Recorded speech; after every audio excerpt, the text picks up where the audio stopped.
ನಮಸ್ಕಾರ. ಜ್ಯೋತಿಷ್ಯದ ಅಭ್ಯಾಸದ ಪಾಠಕ್ಕೆ ನಿಮ್ಮೆಲ್ಲರಿಗೂ ಸ್ವಾಗತ. ಕಳೆದ ಬಾರಿ ಒಂದು ಎಕ್ಸಾಂಪಲ್ ಹಾರೋಸ್ಕೋಪನ್ನು ನಾವು ನೋಡಿದ್ವಿ. ಜಾತಕವನ್ನು ಕೊಟ್ಟು ಯಾರಾದರೂ ಪ್ರಶ್ನೆ ಕೇಳಿದ ತಕ್ಷಣ ನಾವು ಹೇಗೆ ಮುಂದುವರಿಬೇಕು ಅಂತಂಬೋ ಅಭ್ಯಾಸವನ್ನೇ ನಾವು ಈ ಪಾಠದಲ್ಲಿ ಕಲಿತಾ ಇದ್ದೇವೆ. ಈ ಪಾಠ ಮತ್ತೊಮ್ಮೆ ಹೇಳಬೇಕಾದ್ರೆ, ಯಾರಿಗೆ ಕಾನ್ಸೆಪ್ಟ್ಸ್ ಗೊತ್ತಿದ್ದು ಜಾತಕವನ್ನು ನೋಡೋಕ್ಕೆ ಕನ್ಫ್ಯೂಸ್ ಯಾರಾಗ್ತಾ ಇರ್ತಾರೋ ಅವರಿಗಿದು ಹೆಲ್ಪ್ ಆಗ್ತದೆ. ಆಲ್ರೆಡಿ ಸ್ವಲ್ಪ ಪ್ರೆಡಿಕ್ಷನ್ ಮಾಡೋಕ್ಕೆ ಬಂದವರಿಗೆ ಜಸ್ಟ್ ಅಬ್ಸರ್ವ್ ಮಾಡ್ಬೋದು ಅಷ್ಟೇ ಆಗಲಿ, ಏನಾದರೂ ಅಡಿಷ್ನಲ್ ಟೆಕ್ನಿಕ್ ಏನೋ ಹೇಳಿದ್ರೆ ಕೇಳ್ಬೋದಾಗಲಿ. ಹೊಸತಾಗಿ ಅವ್ರಿಗೇನು ತಿಳ್ಕೊಳ್ಳೋಕ್ಕೇನಿಲ್ಲ. ಪ್ರಿಡಿಕ್ಷನ್ ಯಾರಿಗೆ ಬರೋದಿಲ್ಲ, ಕಾನ್ಸೆಪ್ಟ್ಸ್ ಎಲ್ಲ ಗೊತ್ತಿದೆ. ಎಲ್ಲಿಂದ ಶುರು ಮಾಡಬೇಕು, ಯಾವುದನ್ನು ನೋಡಬೇಕು, ಯಾವ ಥರ ಪ್ರಶ್ನೆಯನ್ನು ಅರ್ಥ ಮಾಡಿಕೊಂಡು ಪ್ರಶ್ನೆಗೆ ತಕ್ಕಂತೆ ಗ್ರಹಗಳನ್ನು ಹೇಗೆ ತಿಳ್ಕೊಳ್ಬೇಕು, ಅದರ ಬಲ ಹೇಗೆ ತಿಳಿಬೇಕು, ಆ ಬಲದಿಂದ ನಾನು ಉತ್ತರವನ್ನು ಪಡೆಯೋದು ಹೇಗೆ, ಡಿಕೋಡ್ ಮಾಡೋದು ಹೇಗೆ, ಅವರಿಗೆ ಯಾವ ರೀತಿ ನಾನು ಗೈಡ್ ಮಾಡಬೇಕು. ಸೊ ಈ ವಿಚಾರವೇ ನಮಗೆ ಈ ಪಾಠದಲ್ಲಿ ಸಿಗತ್ತೆ. ಈ ಥರ ಅಭ್ಯಾಸವನ್ನು ಮಾಡೋಣ. ಏಕೆಂದರೆ ಸಾಕಷ್ಟು ಜನ ಪಾಪ ಕಾನ್ಸೆಪ್ಟ್ಸ್ ಗೊತ್ತಿದೆ, ಬೇರೆ ಬೇರೆ ಕಡೆ ಜ್ಯೋತಿಷ್ಯವನ್ನು ಕಲಿತು ಬಂದಿರ್ತಾರೆ. ಆದರೆ ಇನ್ನು ಯಾವುದೋ ಒಂದು ಕನ್ಫ್ಯೂಷನ್, ಯಾವುದು ನೋಡಬೇಕು, ಇದು ನೋಡಬೇಕಾ, ಅದು ನೋಡಬೇಕಾ. ಸೊ ಈ ರೀತಿ ಇದ್ದವರಿಗೆ ಈ ಒಂದು ಪಾಠ ತುಂಬ ಉಪಯುಕ್ತ ಆಗುತ್ತೆ ಅಂತ ನಾನು ತಿಳಿಸ್ತೇನೆ. ನಾನು ಈ ಪಾಠಕ್ಕೆ ಸಂಬಂಧಪಟ್ಟ ಪ್ರಾಕ್ಟೀಸಿಗೆ ಸಂಬಂಧಪಟ್ಟ ವಿಚಾರವನ್ನು ತಿಳಿಸಿದ್ದೇನೆ. ಅಭ್ಯಾಸ ಮಾಡೋ ಸಮಯದಲ್ಲಿ ನಾವು ಕ್ರಮ ಹೇಗೆ ಅಂತಂದಾಗ, ಪ್ರಶ್ನೆಯನ್ನು ಮೊದಲು ಅರ್ಥ ಮಾಡಿಕೊಳ್ಬೇಕು. ಪ್ರಶ್ನೆಯನ್ನು ಅರ್ಥ ಮಾಡಿಕೊಳ್ಳೋದು ಅಂದರೆ ಆಟೋಮೆಟಿಕ್ಕಾಗಿ ನೀವು ಕ್ಲೈಂಟನ್ನು ಅರ್ಥ ಮಾಡಿಕೊಳ್ಳೋದು ಅಂತ ಅರ್ಥ. ಕೆಲವೊಮ್ಮೆ ಕ್ಲೈಂಟ್ಸು ತುಂಬ ಎಮೋಷ್ನಲ್ ಆಗಿ ಹೇಳ್ತಾರೆ, ಇದು ತುಂಬ ಅಬ್ಸರ್ವ್ ಮಾಡಬೇಕು. ಕ್ಲೈಂಟ್ ಎಮೋಷ್ನಲ್ ಆದಾಗ ನಾವು ಕೂಡ ಅವ್ರು ಹೇಳೋದನ್ನು, ಅವ್ರು ಹೇಳೋ ಫ್ಲೋವನ್ನು ನೋಡಿ ಕರಗಿಬಿಡ್ತೇವೆ. ಕರಗಿಬಿಟ್ಟಾಗ ನಾವು ಯಾವುದೋ ಒಂದು ಸ್ಟ್ಯಾಂಡ್, ಅವ್ರ ಪರವಾಗಿ ಒಂದು ಸ್ಟ್ಯಾಂಡ್ ತೊಗೊಂಡ್ಬಿಡ್ತೇವೆ. ಅಯ್ಯೋ ಎಷ್ಟು ಕಷ್ಟದಲ್ಲಿದ್ದಾರೆ, ನನಗೆ ಈ ಕಷ್ಟದಲ್ಲಿ ಬಂದರೆ ಹೇಗೆ ಅಂಥೇಳಿ ಅವರಿಗೆ ಪರವಾಗಿ ನಾವು ಆಲೋಚನೆ ಮಾಡೋದು ಶುರು ಮಾಡುತ್ತೇವೆ. ಆವಾಗ ನಮಗೆ ಜಾತಕದಲ್ಲಿರುವಂಥ ಗ್ರಹಗಳೆಲ್ಲ ಕೂಡ ಅವರು ಹೇಗೆ ನಮ್ಮ ಮೈಂಡನ್ನು ಟ್ಯೂನ್ ಮಾಡ್ತಾರೋ ಅದಕ್ಕೆ ತಕ್ಕಂತೆಯೇ ಹೋಗುತ್ತೆ. ನಿಜವಾಗಿ ಯಾವ ಥರ ನೋಡಬೇಕು ಅಂತಂಬೋದು ನಮಗೆ ಮರೆತು ಹೋಗ್ತದೆ. ಅದಕ್ಕೆ ಪ್ರಶ್ನೆ ಕೇಳೋ ಕಾಲಕ್ಕೆ ಯಾವಾಗೂ ಕೂಡ ತುಂಬ ಎಮೋಷ್ನಲ್ ಆಗಬಾರ್ದು. ಅವರ ಕೇಳಿದಂಥ ಪ್ರಶ್ನೆಯಲ್ಲಿ, ಕೇಳಿದಂಥ ವಿಚಾರದಲ್ಲಿ ಮೂಲಭೂತವಾದ ಪ್ರಶ್ನೆ ಏನಿದೆ ಅದನ್ನು ಮಾತ್ರ ತಲೆಗಿಟ್ಕೊಂಡು ಉಳಿದದ್ದೆಲ್ಲ ಬಿಟ್ಬಿಡು. ಅವರು ತುಂಬ ಎಮೋಷ್ನಲ್ ಆಗಿ ಎಷ್ಟು ಹೇಳ್ಕೊತಾರೆ ಅಂದರೆ ಅಷ್ಟು ಹೇಳ್ಕೊಳ್ತಾರೆ, each and pin to pin ಹೇಳ್ತಾರೆ. ಆದರೆ ನಾವು ಅನ್ಬಯಾಸ್ಡ್ ಆಗಿರಬೇಕು. ಮೂಲ ಪ್ರಶ್ನೆ ಏನಿದೆ ಅಷ್ಟನ್ನೇ ತಿಳ್ಕೊಳ್ಬೇಕು, ಉಳಿದದ್ದೆಲ್ಲ ಕೂಡ ಗಾಳಿಗೆ ಬಿಟ್ಬಿಡ್ಬೇಕು. ಬೇಕಾದರೆ ಗೈಡ್ ಮಾಡೋ ಕಾಲಕ್ಕೆ ಬೇಕಾದ್ರೆ ಅದನ್ನು ನೆನಪಿ ತಂದುಕೊಳ್ಳಿ. ಜಾತಕವನ್ನು ಅನಲೈಸ್ ಮಾಡೋ ಕಾಲಕ್ಕೆ ನೀವು ಅದನ್ನೆಲ್ಲ ಇಟ್ಕೊಳ್ಬಾರ್ದು.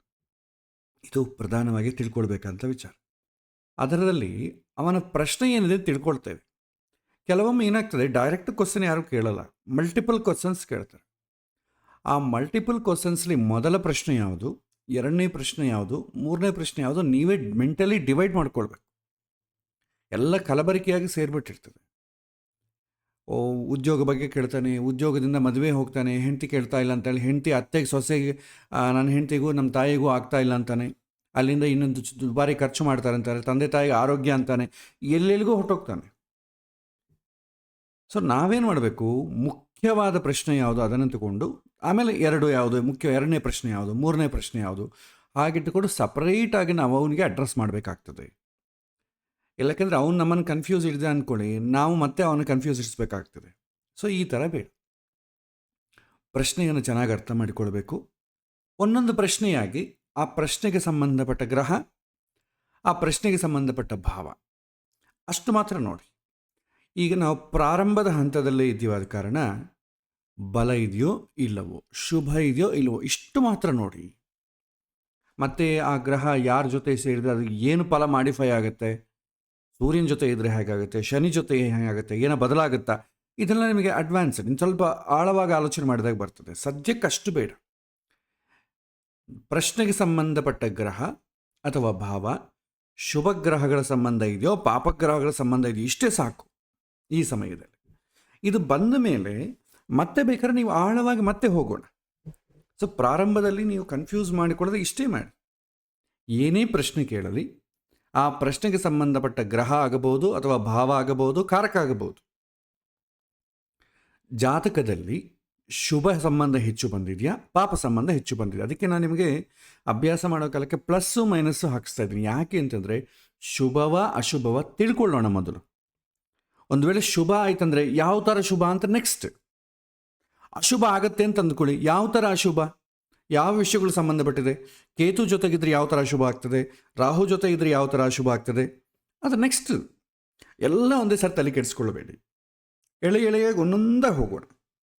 ಹಾಗೆ ಜಾತಕವನ್ನು ಅನಲೈಸ್ ಮಾಡಿ. ಶುಭ ಅಶುಭ ಅಂತ ಗೊತ್ತಾದ ಮೇಲೆ ನೆಕ್ಸ್ಟ್ ನಮಗೇನು ಗೊತ್ತಾಗ್ತದೆ, ಶುಭ ಅಂತಂದರೆ ಪುಣ್ಯ, ಅಶುಭ ಅಂತಂದರೆ ಪಾಪ. ಹಿಂದಿನ ಜನ್ಮದಿಂದ ಅಶುಭ ಗ್ರಹಗಳ ಸಂಬಂಧ ಬಂದಿದ್ದರೆ ಪುಣ್ಯವನ್ನು ತಂದಿದ್ದಾನೆ, ಹಾಗಾಗಿ ಅವನಿಗೆ ಒಳ್ಳೆಯದೇ ಆಗ್ತದೆ. ಪಾಪವನ್ನು ತಂದಿದ್ರೆ ಏನಾಗುತ್ತೆ, ಕಷ್ಟ ಕೊಡ್ತಾ ಹೋಗ್ತದೆ. ಈ ಶುಭ ಆಗಲಿ ಅಶುಭ ಆಗಲಿ ಅವನಿಗೆ ಅಡ್ರೆಸ್ ಮಾಡೋ ಥರ ಇನ್ನೊಂದು ಥರ ಹೇಳ್ತೇವೆ. ಅವನಿಗೆ ಆ್ಯಸ್ ಇಟ್ ಈಸೇ ಹೇಳಬಾರ್ದು, ಅವನು ಹೆದರು ಬಿಡ್ತಾರೆ. ಅವನು ಬಂದಿರೋದೇ ಒಂದು ಪ್ರಾಬ್ಲಮಿಂದ, ಅದನ್ನು ಮತ್ತೆ ಪ್ರಾಬ್ಲಮ್ ದೊಡ್ಡದು ಮಾಡೋದು, ಎನ್ಹ್ಯಾನ್ಸ್ ಮಾಡೋದು ಕಳಿಸ್ಬಾರ್ದು. ಪಾಪಗ್ರಹಗಳ ಸಂಬಂಧ ಇದ್ದರೆ ಅದಕ್ಕೆ ಬೇರೆ ಥರ ಗೈಡ್ ಮಾಡ್ತೇವೆ, ಶುಭ ಗ್ರಹಗಳ ಸಂಬಂಧ ಇದ್ದರೆ ಇನ್ನೊಂದು ಥರ ಗೈಡ್ ಮಾಡ್ತೇವೆ. ಗೈಡ್ ಮಾಡೋದೇ ಇಲ್ಲಿ ಪ್ರಧಾನ. ಸೊ ಪೂರ್ವಜನ್ಮದ ಪಾಸ್ಟ್ ಕರ್ಮದ ಬಗ್ಗೆ ತಿಳ್ಕೊಂಡ ಮೇಲೆ ಅಡ್ರೆಸ್ ಮಾಡಬೇಕು. ಶುಭ ಗ್ರಹಗಳ ಸಂಬಂಧ ಇರೋದ್ರಿಂದ ಅವನಲ್ಲಿ ಏನು ಹೆದರಬೇಕಾಗಿಲ್ಲ, ಆತ್ಮವಿಶ್ವಾಸವನ್ನು ಇಟ್ಕೊಂಡು ನಿನ್ನ ಜಾತಕದಲ್ಲಿ ಇದು ಹಾಗೇ ಆಗುತ್ತೆ ಅಂತ ಕಾನ್ಫಿಡೆನ್ಸಾಗಿ ಹೇಳಿ ಕಳಿಸ್ತೇವೆ. ಪಾಪಗ್ರಹಗಳ ಸಂಬಂಧ ಬಂತ ಅಂದ್ಕೊಳ್ಳಿ, ಸ್ವಲ್ಪ ಕಷ್ಟ ಲೈಟಾಗಿ ಹೇಳಬೇಕು. ಕಷ್ಟ ಇರುತ್ತೆ, ಆದರೂ ಅದನ್ನು ಅಧಿಗಮಿಸುವಂಥ ತುಂಬ ಕಷ್ಟ ಏನೂ ಅಲ್ಲ, ಪ್ರಯತ್ನ ಮಾಡಿ ಖಂಡಿತ ಆಗುತ್ತೆ. ಧೈರ್ಯ ಹೇಳಬೇಕು. ಆ ಧೈರ್ಯ ಹೇಳಿ ಯಾವ ಮಾರ್ಗದಲ್ಲಿ ಹೋಗಬೇಕು ಅಂದ್ಕೊಂಡು ನಾವು ಸ್ವಲ್ಪ ಹೇಳಬೇಕಾಗ್ತದೆ. ಹೇಳಿದ್ರೆ ಅವನು ತುಂಬ ಉತ್ಸಾಹ ಹೋಗಿ ಈಸಿನೇ ಅಲ್ವಾ ಅಂತ ಹೇಳಿ ಪ್ರಯತ್ನ ಮಾಡ್ತಾನೆ. ಇಲ್ಲ ನಾವು ತುಂಬ ಕಾಂಪ್ಲಿಕೇಟೆಡ್, ಜಾತಕದಲ್ಲಿ ತುಂಬ ಕಷ್ಟವಾಗಿದೆಪ್ಪ, ತುಂಬ ಪಾಪವಾಗಿದೆ ಅಂತಂದರೆ ಅವನು ಆಲ್ರೆಡಿ ಪ್ರಯತ್ನ ಮಾಡೋನು ಯಾಕೂ ಕಷ್ಟ ಇದು ಯಾಕೆ ಮಾಡಬೇಕು ಅಂತ ಬಿಟ್ಬಿಡ್ತಾನೆ, ಅಥವಾ ಎಸ್ಕೇಪ್ ಆಗಲಿಕ್ಕೋ ಇನ್ನೊಬ್ಬರ ಮೇಲೆ ಹೇರಲಿಕ್ಕೋ ಪ್ರಯತ್ನ ಮಾಡ್ತಾನೆ. ಸೊ ಇದು ಅಡ್ರೆಸ್ಸಿಂಗ್ಗೆ ದೊಡ್ಡ ಪ್ರಾಬ್ಲಮ್. ಎಷ್ಟು ಸಬ್ಜೆಕ್ಟ್ ಗೊತ್ತಿದ್ರೂ ಕೂಡ ಪ್ರಶ್ನೆ ಕೇಳಿದವನಿಗೆ ಉತ್ತರ ಹೇಗೆ ಕೊಡಬೇಕು, ಇಲ್ಲಿ ಸೈಕಾಲಜಿ ಪ್ಲೇ ಆಗ್ತದೆ. ಅದಕ್ಕೆ ಮನಃಶಾಸ್ತ್ರವನ್ನು ಆಳವಾಗಿ ಅಧ್ಯಯನ ಮಾಡಬೇಕು. ನಿಮಗೆ ಜ್ಯೋತಿಷಾಸ್ತ್ರದಲ್ಲಿ ರೆಮಿಡಿ ಬಗ್ಗೆ ಎಲ್ಲಿಯೂ ಬರಲ್ಲ, ನಿಮಗೆ ಬರೋದೆಲ್ಲ ಮನಃಶಾಸ್ತ್ರದಲ್ಲೇ. ಹಾಗಾಗಿ ಮನಃಶಾಸ್ತ್ರದಲ್ಲಿ ಭಗವದ್ಗೀತೆ 4 ಶ್ಲೋಕಗಳು ಹೇಳ್ತಾರೆ ಅಂತೇಳಿ ಸ್ಕಿಪ್ ಮಾಡಿದರೆ ನೀವು ನಿಮ್ಮ ಪ್ರಾಬ್ಲಮ್ನ ಅಡ್ರೆಸ್ ಮಾಡಲಿಕ್ಕೆ ನಿಮಗೆ ಬರೋದಿಲ್ಲ. ತುಂಬ ಎಥಿಕ್ಸ್ ಫಾಲೋ ಆಗಬೇಕಾಗ್ತದೆ. ಅದೆಲ್ಲ ನಮಗೆ ಗೊತ್ತಾಗಲ್ಲ, ಯಾವುದು ಹೇಳಬೇಕು ಗೊತ್ತಾಗಲ್ಲ, ಯಾವುದು ಹೇಳಬಾರ್ದು ಗೊತ್ತಾಗಲ್ಲ, ಮನುಷ್ಯನ ಮನಸ್ಸನ್ನು ಹೇಗೆ ಎಲಿವೇಟ್ ಮಾಡಬೇಕು ಗೊತ್ತಾಗಲ್ಲ. ಸೊ ಹಾಗಾಗಿ ಸೈಕಾಲಜಿಲಿ ವಿಚಾರಗಳೆಲ್ಲ ಗೊತ್ತಾಗ್ತದೆ. ಕೊನೆಗೆ ಏನಾದರೂ ರೆಮಿಡೀಸ್ ಇದೆಯಾ, ಇದು ತಕ್ಷಣಕ್ಕೆ ಈ ಸಮಸ್ಯೆಯಿಂದ ಹೊರಗೆ ಬರಲಿಕ್ಕೆ ಏನಾದರೂ ರೆಮಿಡೀಸ್ ಇದ್ದರೆ ಹೇಳಿ. ತಲೆ ಕೆಟ್ಟೋಗಿದೆ ಅಂತ ಅಂದ್ಕೊಳ್ಳಿ, ಸ್ವಲ್ಪ ಭಗವಂತನ ಕಡೆ ಕಳಿಸೋಣ. ಭಗವಂತನಿಗೆ ಸಂಬಂಧಪಟ್ಟ ಏನು ರೆಮಿಡೀಸ್ ಹೇಳ್ಬೋದು, ಇವನು ಪ್ರಯತ್ನಕ್ಕೆ ಸಂಬಂಧಪಟ್ಟದ್ದು ಏನು ರೆಮಿಡೀಸ್ ಹೇಳ್ಬೋದು, ಇದನ್ನು ನಾವು ಮಾಡಬೇಕು. ಇದು ಅಭ್ಯಾಸದಲ್ಲಿರುವಂಥ ಕ್ರಮ. ಪ್ರಾರಂಭದಲ್ಲಿ ಇಷ್ಟು ತಿಳ್ಕೊಳ್ಳಿ, ಮತ್ತೆ ಡೀಪಾಗಿ ಎಷ್ಟು ಹೋಗಬೇಕು ಅದು ಮತ್ತೆ ನೀವು ಬೇಕಾದಕ್ಕೆ ಬುಕ್ಸ್ ಬೇಕಾದಷ್ಟು ಸಿಗುತ್ತೆ. ಯಾವ ಗ್ರಹ ಜೊತೆ ಇದ್ದರೆ ಏನಾಗತ್ತೆ ಅಂತಂಬುದು ಬಹಳ ಇದೆ. ಅದಕ್ಕೂ ನಾನು ಸಿಂಪಲ್ ಲಾಜಿಕ್ ಕೂಡ ನಿಮಗೆ ಪ್ರಾರಂಭದ ಪಾಠದಲ್ಲೇ ನಾನು ಹೇಳ್ಕೊಟ್ಟಿದ್ದೇನೆ. ಜಾತಕವನ್ನು ಓದುವಂಥ ಕ್ರಮದಲ್ಲಿ ಯಾವ ಗ್ರಹ ಜೊತೆ ಇದೆ ಅಂತ ಓದು ಅಂತ ಹೇಳಿದೆ. ಅಲ್ಲಿ ಪ್ರತಿಯೊಂದಕ್ಕೂ ಕೂಡ ಆಧಿಪತ್ಯವನ್ನು ಹಿಡಿದು ನಾವು ಓದ್ತೇವೆ. ವಿದ್ಯಾಸ್ಥಾನಾಧಿಪತಿಯಾದಂಥ ಬುಧ ಸಪ್ತಮ ಸ್ಥಾನದಲ್ಲಿ, ಕಳತ್ರಕಾರಕನಾದಂಥ ಶುಕ್ರನ ಜೊತೆಗಿದ್ದಾನೆ ಅಂತ ಆಗ್ತದೆ. ಸೊ ವಿದ್ಯೆಗೂ ಕಳತ್ರಕ್ಕೂ, ವಿದ್ಯೆಗೂ ಹೆಣ್ಣು ಮಕ್ಕಳು ಅಥವಾ ಗಂಡು ಪ್ಲೆಷರ್ಸಿಗೂ ಸಂಬಂಧ ಇದೆ. ಅಂದರೆ ಏನು, ಟುವರ್ಡ್ಸ್ ಆಪೋಸಿಟ್ ಸೆಕ್ಸ್. ಸೊ ವಿದ್ಯೆ ವಿಚಾರ ಬಂದಾಗ ಲವ್ ಕೂಡ ಆಗುತ್ತೆ. ಸೊ ಪ್ರಶ್ನೆ ಎಲ್ಲ ನಿಮಗೆ ಓದೋ ಕಾಲಕ್ಕೆ ಅರ್ಥ ಆಗಿಬಿಡ್ತದೆ.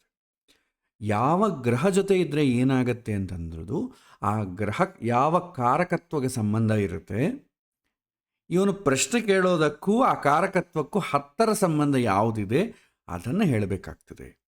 ಇದೇ ನೆಕ್ಸ್ಟ್ ಸ್ಟೆಪ್, ಡೀಪ್ ಹೋಗೋ ಕಾಲಕ್ಕೆ ಮಾಡೋ ಸ್ಟೆಪ್ ಇದೆ. ಬಟ್ ಪ್ರಾರಂಭದಲ್ಲೇ ಬೇಡ. ಪ್ರಾರಂಭದಲ್ಲಿ ಮಿನಿಮಮ್ ಒಬ್ಬ ಕೇಳಲಿಕ್ಕೆ ಬಂದವರನ್ನ ಪ್ರಾಬ್ಲಮ್ನ ಅಡ್ರೆಸ್ ಮಾಡಿ ಅವನನ್ನು ಪ್ರಯತ್ನಶೀಲರನ್ನಾಗಿ ಮಾಡಿ ಕಳಿಸ್ಬೇಕು. ಇದು ಜ್ಯೋತಿಷ್ಯನ ಕರ್ತವ್ಯ. ಇದ್ದಿದ್ದಾಗ ಓದಿ ಯಾವುದೋ ಒಂದು ಎಲ್ಲರೂ ಹೇಳೋವಂಥ ರೆಮಿಡಿ ಹೇಳಿಬಿಟ್ರೆ ಅದು ಜ್ಯೋತಿಷ್ಯನ ಕರ್ತವ್ಯ ಇಲ್ಲ. ಅದು ಯಾರು ಬೇಕಾದ್ರೂ ಮಾಡ್ಬೋದು. ಅದಕ್ಕೆ ಜ್ಯೋತಿಷ್ಯ ಸಬ್ಜೆಕ್ಟ್ ಬೇಕಾಗಿಲ್ಲ. ಹಾದಿಯಲ್ಲಿ ಗಿಣಿ ಜ್ಯೋತಿಷ್ಯ ಹೇಳ್ಕೊಳ್ಳೋನು ಕೂಡ ಇದೇ ಹೇಳ್ತಾನೆ. ಅವನು ಕಾನ್ಫಿಡೆಂಟಾಗಿ ಹೇಳ್ತಾನೆ. ಎಷ್ಟೋ ಥರ ಜ್ಯೋತಿಷ್ಯಗಳಿದೆ. ನಾವು ಮಾಡ್ತಾ ಇರೋದು ಬಂದು ಹೋರಾಶಾಸ್ತ್ರ ಅಂತೇವೆ. ಹೋರ ಅಂದರೆ ಸಮಯ. ಈ ಸಮಯದಲ್ಲಿ ಗ್ರಹಸ್ಥಿತಿ ಹೇಗಿದೆ. ನಿಮಗೆ ಪ್ರಶ್ನೆಶಾಸ್ತ್ರದಲ್ಲಿ ಬರುತ್ತೆ. ಪ್ರಶ್ನೆಯಲ್ಲಿ ಅನೇಕ ಪ್ರಶ್ನೆಗಳು ಬರುತ್ತೆ. ಅದರಲ್ಲಿ ಮುಖ್ಯವಾದ ಹೋರ ಪ್ರಶ್ನೆ ಅಂತೇವೆ. ತಾಂಬೂಲ ಪ್ರಶ್ನೆ ಇದೆ, ಅಂಗ ಪ್ರಶ್ನೆ ಇದೆ, ಚೇಷ್ಟೆ ಪ್ರಶ್ನೆ ಇದೆ, ಕೊನೆಗೆ ಅಷ್ಟಮಂಗಳ ಪ್ರಶ್ನೆವರೆಗೂ ಇದೆ. ಆದರೆ ಈಗ ನಾವು ಕಲಿಯೋದು ಹೋರಾಶಾಸ್ತ್ರ. ನಾವೇನಾದರೂ ಪ್ರಶ್ನೆಗೆ ಸಂಬಂಧಪಟ್ಟ ಹೋರ ಪ್ರಶ್ನೆ ಹಾಕ್ತೇವೆ. ಹೋರ ಅಂತಂದರೆ ಇಂಗ್ಲೀಷಲ್ಲಿ ಹವರ್ ಅಂತ ಅರ್ಥ, ಅಷ್ಟೇ, ಇನ್ನೇ ಡಿಫ್ರೆನ್ಸ್ ಏನಿಲ್ಲ. ಸೊ ಹಾಗೆ ಸ್ಟೆಪ್ ಬೈ ಸ್ಟೆಪ್ ನಿಧಾನಕ್ಕೆ ತಿಳ್ಕೊಂಡು ಹೋಗಿ ಒಂದೊಂದು ಕಡೆ ನಿಮಗೆ ಫೌಂಡೇಶನ್ ಬೀಳ್ತಾ ಇದ್ದರೆ ಅಪ್ಡೇಟ್ ಮಾಡ್ಕೊಳ್ಳೋದು ಈಸಿ. ಒಂದೇ ಸಲ ಡೀಪಾಗೆ ಆ ಗ್ರಹ ಈ ಗ್ರಹ ಎಂದೇ ನೋಡ್ಬೋದು ಅಂತ ನೋಡಿ ಹೋಗ್ಬಿಟ್ರೆ ಒಂದು ಜಾತಕ ಗೊತ್ತಾಗ್ತದೆ, ಇನ್ನೊಂದು ಜಾತಕ ಆದರೆ ಕನ್ಫ್ಯೂಸ್ ಆಗ್ತದೆ. ಸೊ ಯಾರ ಸಪೋರ್ಟ್ ಇಲ್ಲದೆ ಎಲ್ಲ ಜಾತಕಗಳನ್ನು ನೋಡಬೇಕಾದ್ರೆ ಮೊದಲ ಕ್ರಮ ಶುಭ ಇದೆಯಾ ಅಶುಭ ಇದೆಯಾ ಇಷ್ಟು ನೋಡಿ. ಇದು ನನ್ನ ಸಣ್ಣ ಸಜೆಷನ್. ಈಗ ಅಭ್ಯಾಸಕ್ಕೆ ಬರೋಣ. ನಾನು ಒಂದು ಜಾತಕವನ್ನು ಕಳಿಸಿದ್ದೆ, ಅದರ ಜೊತೆ ನನ್ನದೇ ಆಡಿಯೋ ಮೆಸೇಜ್ ಕಳಿಸಿದ್ದೆ. ಏನು ಆ ಹುಡುಗಿ ಭಾರತದ ಹುಡುಗಿ, ಅಲ್ಲಿ ಪ್ಲೇಸ್ ಆಫ್ ಬರ್ತ್ ನೋಡಿದ ತಕ್ಷಣ ವಿದೇಶಿ ಹುಡುಗಿ ಅಂತ ಅಂದ್ಕೊಳ್ಬೇಡಿ. ಭಾರತ ಸಂತತಿಗೆ ಸಂಬಂಧಪಟ್ಟ ಹುಡುಗಿನೇ ತಂದೆ ವಿದೇಶಕ್ಕೆ ಹೋದಾಗ ಅಲ್ಲಿ ಜನನವಾದಂಥ ಮಗು. ಸೊ ಈಗ ಭಾರತದಲ್ಲೇ ಇದ್ದಾಳೆ, ಭಾರತಕ್ಕೆ ಸಂಬಂಧಪಟ್ಟ ಟ್ರೆಡಿಷನಲ್ಲೇ ಇದ್ದಾರೆ. ಆ ಮಗು ಸ್ವಲ್ಪ ಒಂದು 2-3 ವರ್ಷ ಬರೋ ಸಮಯದಲ್ಲಿ ಇಂಡಿಯಾಗೆ ಬಂದ್ಬಿಟ್ರು. ಹಾಗಾಗಿ ವಿದೇಶದ ಸಂಬಂಧಪಟ್ಟ ಏನು ಸೆಳೆತ ಆಗಲಿ ಅದೆಲ್ಲ ಏನೂ ಇಲ್ಲ. ಸೊ ಹಾಗಾಗಿ ಪ್ಲೇಸ್ ಆಫ್ ಬರ್ತ್ ನೋಡಿ ಗಾಬರಿ ಆಗಬೇಡಿ. ಎರಡನೇದು, ಈ ಕೇಳಿದ ಪ್ರಶ್ನೆ ಏನು, ಆ ಹೆಣ್ಣು ಮಗಳು ಏನು ಪ್ರಶ್ನೆ ಕೇಳಿದ್ದಾಳೆ. ಸೊ ವಿಷಯ ಏನಂತಂದರೆ, ಆ ಹೆಣ್ಣು ಮಗಳಿಗೆ ಒಬ್ಬ ತಮ್ಮ ಇದ್ದಾನೆ. ತಮ್ಮ ಒಳ್ಳೆ ಜಾಬಲ್ಲೇ ಇದ್ದಾನೆ, ತುಂಬ ಅರ್ನಿಂಗ್ ಚೆನ್ನಾಗೇ ಇದೆ, ವಿದೇಶದಲ್ಲೇ ಜಾಬ್ ಮಾಡ್ತಾನೆ. ಹೇಗೂ ಅರ್ನಿಂಗ್ ಜಾಸ್ತಿ ಬರ್ತಾ ಇದಲ್ವಾ, ದುಡ್ಡು ಜಾಸ್ತಿ ಬರ್ತಾ ಇದ್ದಾಗ ಏನು ಮಾಡಬೇಕು, ಅದನ್ನೆಲ್ಲೋ ಒಂದು ಕಡೆ ಇನ್ವೆಸ್ಟ್ ಮಾಡಬೇಕಲ್ಲ. ಭಾರತದಲ್ಲಿ ಒಂದು ರಿಯಲ್ ಎಸ್ಟೇಟ್ಗೆ ಸಂಬಂಧಪಟ್ಟ ಯಾವುದೋ ಒಂದರಲ್ಲಿ ಇನ್ವೆಸ್ಟ್ ಮಾಡಿದ್ದಾನೆ. ತುಂಬ ಕ್ರೋರ್ಸರ ಇನ್ವೆಸ್ಟ್ ಮಾಡಿದ್ದಾನೆ. ಆಮೇಲೆ ಅದು ಇನ್ವೆಸ್ಟ್ ಮಾಡಿದ ಮೇಲೆ ಗೊತ್ತಾಯಿತು ಪಾರ್ಟ್ನರ್ಸ್ ಎಲ್ಲ ಮೋಸ ಮಾಡಿದ್ದಾರೆ, ಇದು ಲಿಟಿಗೇಷನ್ ಪ್ರಾಪರ್ಟಿ ಅಂತ ಗೊತ್ತಾಯಿತು. ಸೊ ಇನ್ವೆಸ್ಟ್ ಮಾಡಿದ್ದೆಲ್ಲ ಕೂಡ ಬ್ಲಾಕ್ ಆಯಿತು. ಹಾಗಾಗಿ ಆ ಇನ್ವೆಸ್ಟ್ ಮಾಡೋ ಕಾಲಕ್ಕೆ ಹೇಗೂ ಸ್ಯಾಲ್ರಿ ಬರ್ತಾ ಇದೆಯಲ್ಲ ಅಂತೇಳಿ ತೀರಿಸ್ಬೋದು ಅಂತೇಳಿ ಬ್ಯಾಂಕ್ ಲೋನು ಇನ್ನೊಂದು ಲೋನು ಎಲ್ಲ ಸಾಲಾಗೆಲ್ಲ ತೊಗೊಂಡ್ಬಿಟ್ಟ. ಈಗ ಅದು ಲಿಟಿಗೇಷನ್ ಪ್ರಾಪರ್ಟಿ ಇರೋದ ಕಾರಣ ಯಾರೂ ನೆಕ್ಸ್ಟ್ ಕೊಂಡ್ಕೊಳ್ಳೋದಿಲ್ಲ, ಯಾರೂ ಬರೋದೂ ಇಲ್ಲ. ಸೊ ಹಾಗಾಗಿ ಇವನಿಗೆ ಮೋಸ ಹೋದೆ ಅಂತ ಗೊತ್ತಾಯಿತು. ಈಗ ಬ್ಯಾಂಕ್ ಮೇಲೆ ಪ್ರೆಷರ್ ಬಿತ್ತು. ಸುಮಾರು ಕಡೆ ಎಲ್ಲ ಕಡೆ ಗೊತ್ತಿದ್ದವ್ರು ಎಲ್ಲ ಕಡೆ ಸಾಲ ಮಾಡಿಬಿಟ್ಟಿದ್ದಾನೆ. ಆದರೆ ಕ್ರಮದಲ್ಲಿ ಇವ್ರ ಅಕ್ಕನ ಹತ್ರ ಕೂಡ ನೀನು ಸಾಲ ತೆಗೆಸ್ಕೊಡು ಅಂತೇಳಿ ಕೇಳಿದ್ದಾನೆ. ಅಕ್ಕ ಕೂಡ ಪ್ರೆಷರ್ ಮೇಲೆ ಏನು ಮಾಡಿದ್ದಾಳೆ, ಸಾಲ ತೆಗೆಸ್ಕೊಟ್ಟಿದ್ದಾಳೆ. ಸುಮಾರು ಒಂದು 10-15 ಲಕ್ಷ ತನಕ ಸಾಲ ತೆಗೆಸ್ಕೊಟ್ಟಿದ್ದಾಳೆ. ಇದು ಬ್ಯಾಕ್ಗ್ರೌಂಡ್. ಈಗ ಪ್ರಶ್ನೆ ಏನಂತಂದರೆ, ಆ ಹುಡುಗಿ ಸುಮಾರು 40+ ಅಂದ್ಕೊಳ್ಳಿ. ಈಗ ಕೇಳೋದೇನಂತಂದರೆ, ಆ ತಮ್ಮನಿಂದ ದುಡ್ಡೇನೋ ತಂದು ಕೊಟ್ಟಿದ್ದಾಳೆ ಸಾಲ, ಬಟ್ ರಿಪೇ ಮಾಡಬೇಕಲ್ಲ, EMI ಪೇ ಮಾಡಬೇಕು. ಅದಕ್ಕೆ ತಮ್ಮ ಈಗ ಸರಿಯಾಗಿ ರೆಸ್ಪಾಂಡ್ ಆಗ್ತಾ ಇಲ್ಲ. ಹಾಗಾಗಿ ರಿಪೇ ನನ್ನ ಮೇಲೆ ಬಿದ್ದಿದ್ದಾದ ಕಾರಣ ಪಾಪ ಈಕೆ ಹಿಂದೆ ಜಾಬ್ ಮಾಡ್ತಿದ್ಲು, ಒಂದು 2-3 ವರ್ಷದ ಹಿಂದೆ ಬಿಟ್ಟುಬಿಟ್ಟಿದ್ಲು ಆರೋಗ್ಯದ ಕಾರಣಗಳಿಂದ. ಈಗ ಮತ್ತೆ ಆ ರಿಪೇ ಮಾಡಬೇಕಲ್ಲ, ಸೊ ಅದಕ್ಕೋಸ್ಕರ ಮತ್ತೆ ಜಾಬ್ ಹುಡುಕ್ತಿದ್ದಾಳೆ. ಈಗ ಯಾವುದೋ ಟೆಂಪ್ರರಿ ಒಂದು ಜಾಬ್ ಮಾಡ್ತಿದ್ದಾಳೆ. ಟೆಂಪ್ರರಿ ನನಗೆ ಉದ್ಯೋಗ ಯಾವಾಗ ಬರುತ್ತೆ ಅಂತಂದಾಗ 2 ಕಾರಣ. ಒಂದೇ ಉದ್ಯೋಗ ಇಲ್ಲದೇ ಇರಬೇಕು, ಅಥವಾ ಒಳ್ಳೆಯ ಉದ್ಯೋಗ ಎಕ್ಸ್ಪೆಕ್ಟ್ ಮಾಡ್ತಾ ಇರಬೇಕು. ಇದಕ್ಕೆ ಯಾವಾಗ ನನಗೆ ಒಳ್ಳೆಯ ಉದ್ಯೋಗ ಬರುತ್ತೆ, ಗುಡ್ ಜಾಬ್. ಒಳ್ಳೆಯ ಉದ್ಯೋಗ ಅಂತಂದರೆ ಈಗ ಆಲ್ರೆಡಿ ಒಳ್ಳೆಯ ಉದ್ಯೋಗ ಇಲ್ಲದೇ ಇರಬೇಕು. ಸೊ ಈ ಒಳ್ಳೆಯ ಉದ್ಯೋಗ ಅಂದರೆ ಇವ್ರಿಗೆ ಏನು ಅಂದರೆ ಆಲ್ರೆಡಿ ಲೋನ್ ಇದಲ್ವ, ಆ ಲೋನ್ EMIಗಳೆಲ್ಲ ರೀಪೇ ಮಾಡಬೇಕು. ಆ ರೀಪೇ ಮಾಡಲಿಕ್ಕೆ ಬೇಕಾದಂಥ ಹಣ ಜನ್ರೇಟ್ ಮಾಡೋ ಜಾಬ್ ಬೇಕು. ಇದನ್ನು ಗುಡ್ ಜಾಬ್ ಅಂತೀವಿ. ಗುಡ್ ಜಾಬ್ ಅಂತಂದರೆ ಅವರ ರಿಕ್ವೈರ್ಮೆಂಟ್ಸ್ ಈಡೇರಿಸೋ ಜಾಬ್ ಅಂತ ಅರ್ಥ. ನಾವು ಗುಡ್ ಜಾಬ್ ಅಂದ ತಕ್ಷಣ ಯಾವುದೋ ಇನ್ಫೋಸಿಸೋ ಇನ್ನೊಂದು ದೊಡ್ಡದು ಅಂತ ನೋಡ್ಕೋಬೇಡಿ. ಪ್ರೆಸೆಂಟ್ ಅವನ ರಿಕ್ವೈರ್ಮೆಂಟ್ ಏನಿದೆ, ಆ ರಿಕ್ವೈರ್ಮೆಂಟ್ ಮೀಟ್ ಆಗಲಿಕ್ಕೆ ಬೇಕಾದಂಥ ಹಣವನ್ನು ಕೊಡೋ ಜಾಬ್ ಅಂತ ಅರ್ಥ. ಇದನ್ನು ನಾವು ತಲೆಗಿಟ್ಕೊಳ್ಬೇಕು. ಸೊ ವೆಯ್ಟ್ ಮಾಡ್ತಿದ್ದಾಳೆ, ಪ್ರಶ್ನೆ ಕೇಳಿದ್ದಾಳೆ. ನಂತರ ಬ್ಯಾಂಕ್ ಲೋನ್ ಮಾಡಿರೋದ್ರಿಂದ ಈ ಬ್ಯಾಂಕ್ ಲೋನುಗಳಿಂದ ನಾನು ಯಾವಾಗ ಹೊರಗೆ ಬರ್ತೀನಿ ಅಂತಂಬ ಪ್ರಶ್ನೆ ಕೇಳಿದ್ದಾಳೆ. ಸೊ ಈಗ ಆಲ್ರೆಡಿ ಟ್ರಾಜಿಡಿ ಆಫ್ ಲೈಫ್ ನಡೀತಾ ಇರೋದ್ರಿಂದ ನನಗೆ ಒಳ್ಳೆಯ ಸಮಯ ಯಾವಾಗ ಬರುತ್ತೆ, ಒಳ್ಳೆಯ ಸಮಯ ಯಾವಾಗ ಬರುತ್ತೆ ಅಂತಂದರೆ ಈಗ ಆಲ್ರೆಡಿ ಕೆಟ್ಟ ಸಮಯ ನಡೀತಾ ಇರಬೇಕು. ಅವರು ನಾನು ಕೆಟ್ಟ ಸಮಯ ಆಪರೇಟ್ ಆಗ್ತಾ ಇದೆ ಅಂತ ಅವ್ರ ತಲೆಗಿದೆ. ಹಾಗಾಗಿ 3ನೇ ಪ್ರಶ್ನೆ ಬರುತ್ತೆ. ಇದನ್ನು ಈ 3 ವಿಷಯಗಳು, ಇದು ಪ್ರಶ್ನೆ. ಈ 3 ಪ್ರಶ್ನೆಗಳು ಇದನ್ನು ಅವರು ನನಗೆ ಹೇಳಬೇಕಾದ್ರೆ ಸುಮಾರು ಪ್ರಶ್ನೆ ಕೇಳಲಿಕ್ಕೆ ಆಲ್ಮೋಸ್ಟ್ ಅಲ್ಲಿ 25 ಮಿನಿಟ್ಸ್ ಪ್ರಶ್ನೆಯೇ ಹೇಳಿದರು. ಯಾಕೆಂದರೆ ಬ್ಯಾಕ್ಗ್ರೌಂಡೆಲ್ಲ ಹೇಳ್ಕೊಂಡು ಅವ್ರ ತಮ್ಮ ಹಿಂಗೆ ಮಾಡಿದ, ತಮ್ಮನ ಹೆಂಡತಿ ಹಂಗೆ ಮಾಡಿದ್ಲು, ತಾಯಿ ಅಮ್ಮ ಅಪ್ಪನ ಸಹಕಾರ ಇಲ್ಲ, ತಮ್ಮನ ಮಾತು ಕೇಳೋದಿಲ್ಲ, ಇದರದ ಸ್ಟೋರಿ ಎಲ್ಲ ಹೇಳ್ಕೊಂಡು ಬಂದು ಆ ಸ್ಟೋರಿಯಲ್ಲಿ 3 ಪ್ರಶ್ನೆಗಳು ಉಳಿತು. ಈ 3 ಪ್ರಶ್ನೆಗಳು ನಾವು ಅಡ್ರೆಸ್ ಮಾಡಬೇಕು. ಓಕೆ, ಸೊ ಈಗ ಈ ಜಾತಕದಲ್ಲಿ ಇವಾಗ ನಾವು ಇವತ್ತು ಇದು ಪ್ರಾಕ್ಟೀಸ್ ಮಾಡಿ. 1, ಒಳ್ಳೆ ಜಾಬ್ ಯಾವ ಬರುತ್ತೆ. 2ನೇದು, ಸಾಲಗಳಿಂದ ಹೇಗೆ ಹೊರಗೆ ಬರ್ತೀನಿ. 3ನೇದು, ಗುಡ್ ಟೈಮ್ ಹೇಗೆ ಬರುತ್ತೆ. ಇದು ಪ್ರಶ್ನೆ. 2ನೇದು, ಜಾತಕವನ್ನು ಅನಲೈಸ್ ಮಾಡಬೇಕು. ಜಾತಕವನ್ನು ಅನಲೈಸ್ ಮಾಡಬೇಕಾದ್ರೆ ನಿಮಗೆ ಪ್ರಿನ್ಸಿಪಲ್ ಸ್ಟಾರ್ಟಿಂಗಲ್ಲೇ ಹೇಳಿದ್ದೇನೆ. ನಾವು ಯಾವ ಪ್ರಶ್ನೆ ಕೇಳಿದ್ರೂ ಕೂಡ ಪ್ರಿನ್ಸಿಪಲ್ ಒಂದೇ. ಮೊದಲು ಆ 3 ವಿಚಾರದಲ್ಲಿ ಸ್ಥಾನಬಲ, ಕಾರಕ ಬಲ, ಆಧಿಪತ್ಯ ಬಲವನ್ನು ನೋಡಬೇಕು. ಸ್ಥಾನಬಲ ವಾತಾವರಣವನ್ನು ಸೂಚನೆ ಮಾಡ್ತದೆ, ಕಾರಕ ಬಲ ಅವನ ಎನ್ವೈರ್ಮೆಂಟ್ ಸೂಚನೆ ಮಾಡ್ತದೆ, ಆಧಿಪತ್ಯ ಬಲ ಬಂದು ಪುಣ್ಯವನ್ನು ಸೂಚನೆ ಮಾಡ್ತದೆ. ನಂತರ ಯಾವಾಗ ಆಪರೇಟ್ ಆಗ್ತದೆ, ವೆನ್ ಅಂತಂದು ಬಂದಾಗ ದಶೆ, ಆ ವೆನ್ ಆಪರೇಟ್ ಮಾಡೋ ಕಾಲಕ್ಕೆ ನಾನು ಹೇಗಿರ್ತೀನಿ, ನಾನು ಕರೆಕ್ಟಾಗಿ ಎಫರ್ಟ್ ಹಾಕ್ತೀನಾ ಇಲ್ವಾ ಅಂತಂಬೋದು ನಿಮಗೆ ಗೋಚಾರ ಹೇಳ್ತದೆ. ಹೀಗೆ ಇದನ್ನು ನಾನು ನೋಡ್ತೇನೆ. ಈ ಸ್ಥಾನಬಲ, ಕಾರಕ ಬಲ, ಆಧಿಪತ್ಯ ಬಲ 3 ಸೀಕ್ವೆನ್ಷಿಯಲ್ ಆಗಿ ನೋಡಬೇಕು ಅಂತ ಏನಿಲ್ಲ. ಅಭ್ಯಾಸ ಮಾಡೋ ಕಾಲಕ್ಕೆ ಸೀಕ್ವೆನ್ಷಿಯಲ್ ಆಗಿ ನಾವು ನೋಡಿದ್ವಿ. ಪ್ರಶ್ನೆಗೆ ತಕ್ಕಂತೆ ಏನು ನೋಡಬೇಕು ಅದು ನೋಡಿದ್ರೆ ಸಾಕು. ಸೊ ಈಗ ನಾನು ಅದನ್ನು ನಿಮಗೆ ಎಕ್ಸ್ಪ್ಲೈನ್ ಮಾಡ್ತೇನೆ.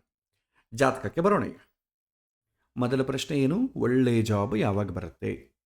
ಒಳ್ಳೆಯ ಜಾಬ್ ಯಾವಾಗ ಬರುತ್ತೆ ಅಂತಂದಾಗ ಸ್ಥಾನಬಲ, ಕಾರಕ ಬಲ, ಆಧಿಪತ್ಯ ಬಲ 3 ಅಂತ ಹೇಳಿದ್ವಿ ನಾವು. ಸ್ಥಾನಬಲ ಏನು ಸೂಚನೆ ಮಾಡ್ತದೆ, ಎಂಥ ಕಡೆ ಜಾಬ್ ಬರುತ್ತೆ, ಜಾಬ್ ಎನ್ವೈರ್ಮೆಂಟ್ ಹೇಗಿರುತ್ತೆ ಅಂತ ಬರುತ್ತೆ. 2ನೇದು, ಕಾರಕ ಬಲ ಸ್ಕಿಲ್, ಆ ಜಾಬಿಂದ ಸ್ಕಿಲ್ ನಾನು ಇನ್ವೆಸ್ಟ್ ಮಾಡೋದಾಗಲಿ, ನಾನು ಸ್ಕಿಲ್ ಪಡ್ಕೊಳ್ಳೋದಾಗಲಿ.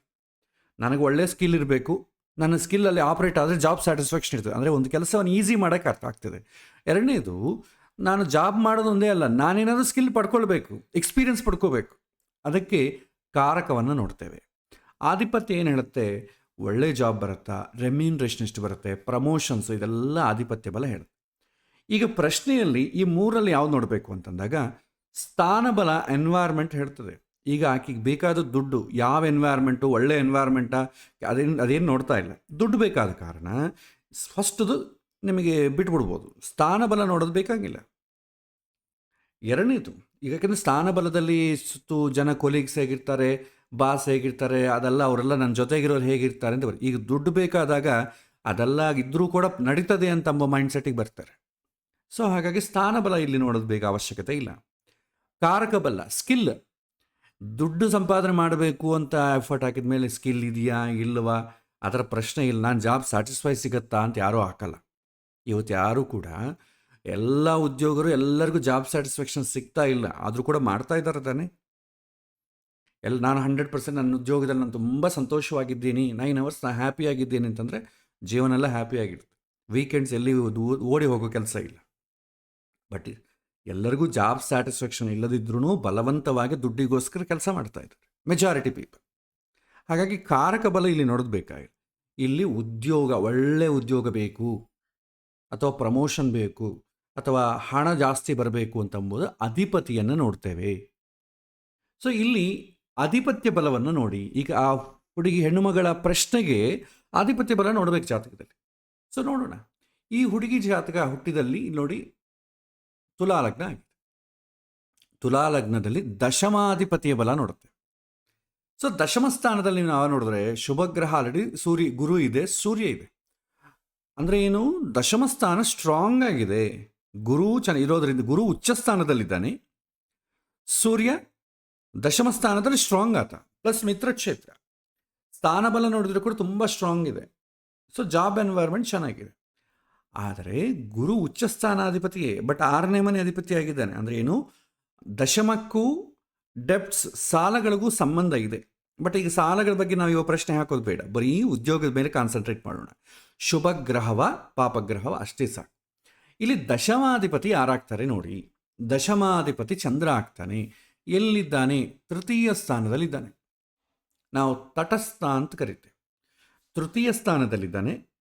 ಅದು ಮಿತ್ರಕ್ಷೇತ್ರ ಆಗಿದೆ. ಯಾವುದಾದ್ರೂ ಗ್ರಹ ನೋಡ್ತಾ ಇದೆಯಾ ಅಂತಂದರೆ ಕುಜನ ದೃಷ್ಟಿ ಇದೆ. ಶುಭ ಗ್ರಹ ನೋಡ್ತಾ ಇದೆಯಾ, ಪಾಪಗ್ರಹ ನೋಡ್ತಾ ಇದೆಯಾ ನೋಡ್ಕೋಬೇಕು. ಕುಜ ಪಾಪಗ್ರಹ, ಒಂದು ಪಾಪಗ್ರಹ ನೋಡ್ತಾ ಇದೆ. ಕುಜ ಏನು ಮಾಡ್ತಾನೆ? ಸಾಹಸಗಳು, ಈ ಥರ ಸ್ವಲ್ಪ ತುಂಬ ಆ್ಯಕ್ಟಿವ್ ಆಗಿರೋದು, ಈ ಥರ ಮಾಡ್ತಾರೆ. ಬಟ್ ಅದು ಓಕೆ. ಕುಜ ಉದ್ಯೋಗ ವಿಚಾರದಲ್ಲಿ ನೋಡೋದ್ರಿಂದ ಆ್ಯಕ್ಟಿವ್ ಆಗಿರ್ತಾರೆ. ಉದ್ಯೋಗ ವಿಚಾರದಲ್ಲಿ ತುಂಬ ಸ್ಟ್ರಿಕ್ಟ್ ಆಗಿರ್ತಾರೆ. ಏನೋ ಒಂದು ಸಾಧಿಸಬೇಕು ಅಂತ ಇರ್ತಾರೆ. That is okay. ಉದ್ಯೋಗ ವಿಚಾರ ಮಾತ್ರ ಮಾತಾಡೋಣ. ಸೊ ತೃತೀಯ ಸ್ಥಾನಕ್ಕೆ ಚಂದ್ರನಿಗೆ, ದಶಮಾಧಿಪತಿಯಾದಂಥ ಚಂದ್ರನಿಗೆ ಪಾಪಗ್ರಹಗಳ ಸಂಬಂಧ ಬಂದಿದೆಯಾ ಅಂದರೆ 6, 8, 12 ಮನೆಗಳ ಸಂಬಂಧ ಬಂದಿಲ್ಲ. ಒಂದು ಕುಜನ ಸಂಬಂಧ ಮಾತ್ರ ಇದೆ. ಆ ಕುಜ ಕೂಡ ಏನಾಗ್ತಾನೆ ಈ ಲಗ್ನಕ್ಕೆ? ದ್ವಿತೀಯ ಸಪ್ತಮಾಧಿಪತಿ. ಸೊ ಹಾಗೇನು ಪೂರ್ತಿ ಕೆಟ್ಟೇನಿಲ್ಲ ಅದು.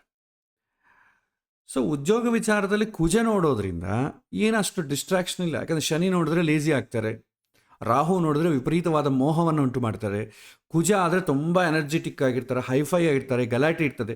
ಉದ್ಯೋಗದಲ್ಲಿ ಈ ಥರ ಆ್ಯಕ್ಟಿವಿಸಮ್ ಬೇಕು ಅಂತ ಅಂದ್ಕೊಳ್ಳೋಣ. ಸೊ ಈಗ ಚಂದ್ರ ಪಾಪ ಸಂಬಂಧ ಜಾಸ್ತಿ ಬಂದಿಲ್ಲದರಿಂದ ಈಕೆಗೆ ಉದ್ಯೋಗ ಬರುತ್ತೆ. ಆಕೆ ಏನು ಎಕ್ಸ್ಪೆಕ್ಟ್ ಮಾಡ್ತಿದ್ದಾಳೋ ಆಕೆ ಸಂಬಂಧಪಟ್ಟ ಡೀಸೆಂಟ್ ಸ್ಯಾಲ್ರಿ ಬರುತ್ತೆ. ತುಂಬ ಹೈ ಬರುತ್ತೀಯಾ ಅಂತಂದರೆ ಶುಭ ಗ್ರಹಗಳ ಸಂಬಂಧ ಇಲ್ಲ, ಶುಭ ಸ್ಥಾನಗಳಲ್ಲಿ ಏನೂ ಇಲ್ಲ. ಅದು ಕೇಂದ್ರ ಕೋಣ ಸ್ಥಾನದಲ್ಲಿದ್ದರೆ ತುಂಬ ಅನುಕೂಲವಾಗಿ ಹಿಂದಿನ ಜನ್ಮದ ಪುಣ್ಯ ಜಾಸ್ತಿ ಇದಾದ ಕಾರಣ ದುಡ್ಡು ಜಾಸ್ತಿ ಬರುತ್ತೆ ಅಂತ ಹೇಳಿ. ಈ ಮಿನಿಮಮ್ ಉದ್ಯೋಗದಲ್ಲಿ ಏನು ಎಕ್ಸ್ಪೆಕ್ಟ್ ಮಾಡ್ತಾರೋ ಆ ಹಣ ಬರುತ್ತೆ ಅಷ್ಟೇ. ಆಗಲಿ ನನ್ನ ಸಾಲಗಳನ್ನು ಮೀಟ್ ಆಗೋ ಹಣ, ನನಗೆ ಇಷ್ಟು ಬಲ್ಕ್ ಹಣ, ಯಾಕೆಂತಂದರೆ ನಾನು ಉದ್ಯೋಗ ಮಾಡ್ತಾ ಇಲ್ಲ, ಈಗ ರಿಕ್ವೈರ್ಮೆಂಟ್ಗೋಸ್ಕರ ಉದ್ಯೋಗ ಮಾಡ್ತಾ ಇದ್ದೀನಿ ಅಂತಂದರೆ ಅಷ್ಟು ಹಣ ಎಲ್ಲಿ ಬರ್ತದೆ? ಈ ಜಾತಕವನ್ನು ಪಕ್ಕದಲ್ಲಿಟ್ಟು ರಿಯಲ್ ಟೈಮಲ್ಲಿ ನೋಡಿದ್ರು ಕೂಡ ಅಷ್ಟು ಸ್ಯಾಲ್ರಿ ಬರುತ್ತಾ ಸ್ಟಾರ್ಟಿಂಗ್ಗೆ? ಯಾರಿಗೂ ಬರಲ್ಲ.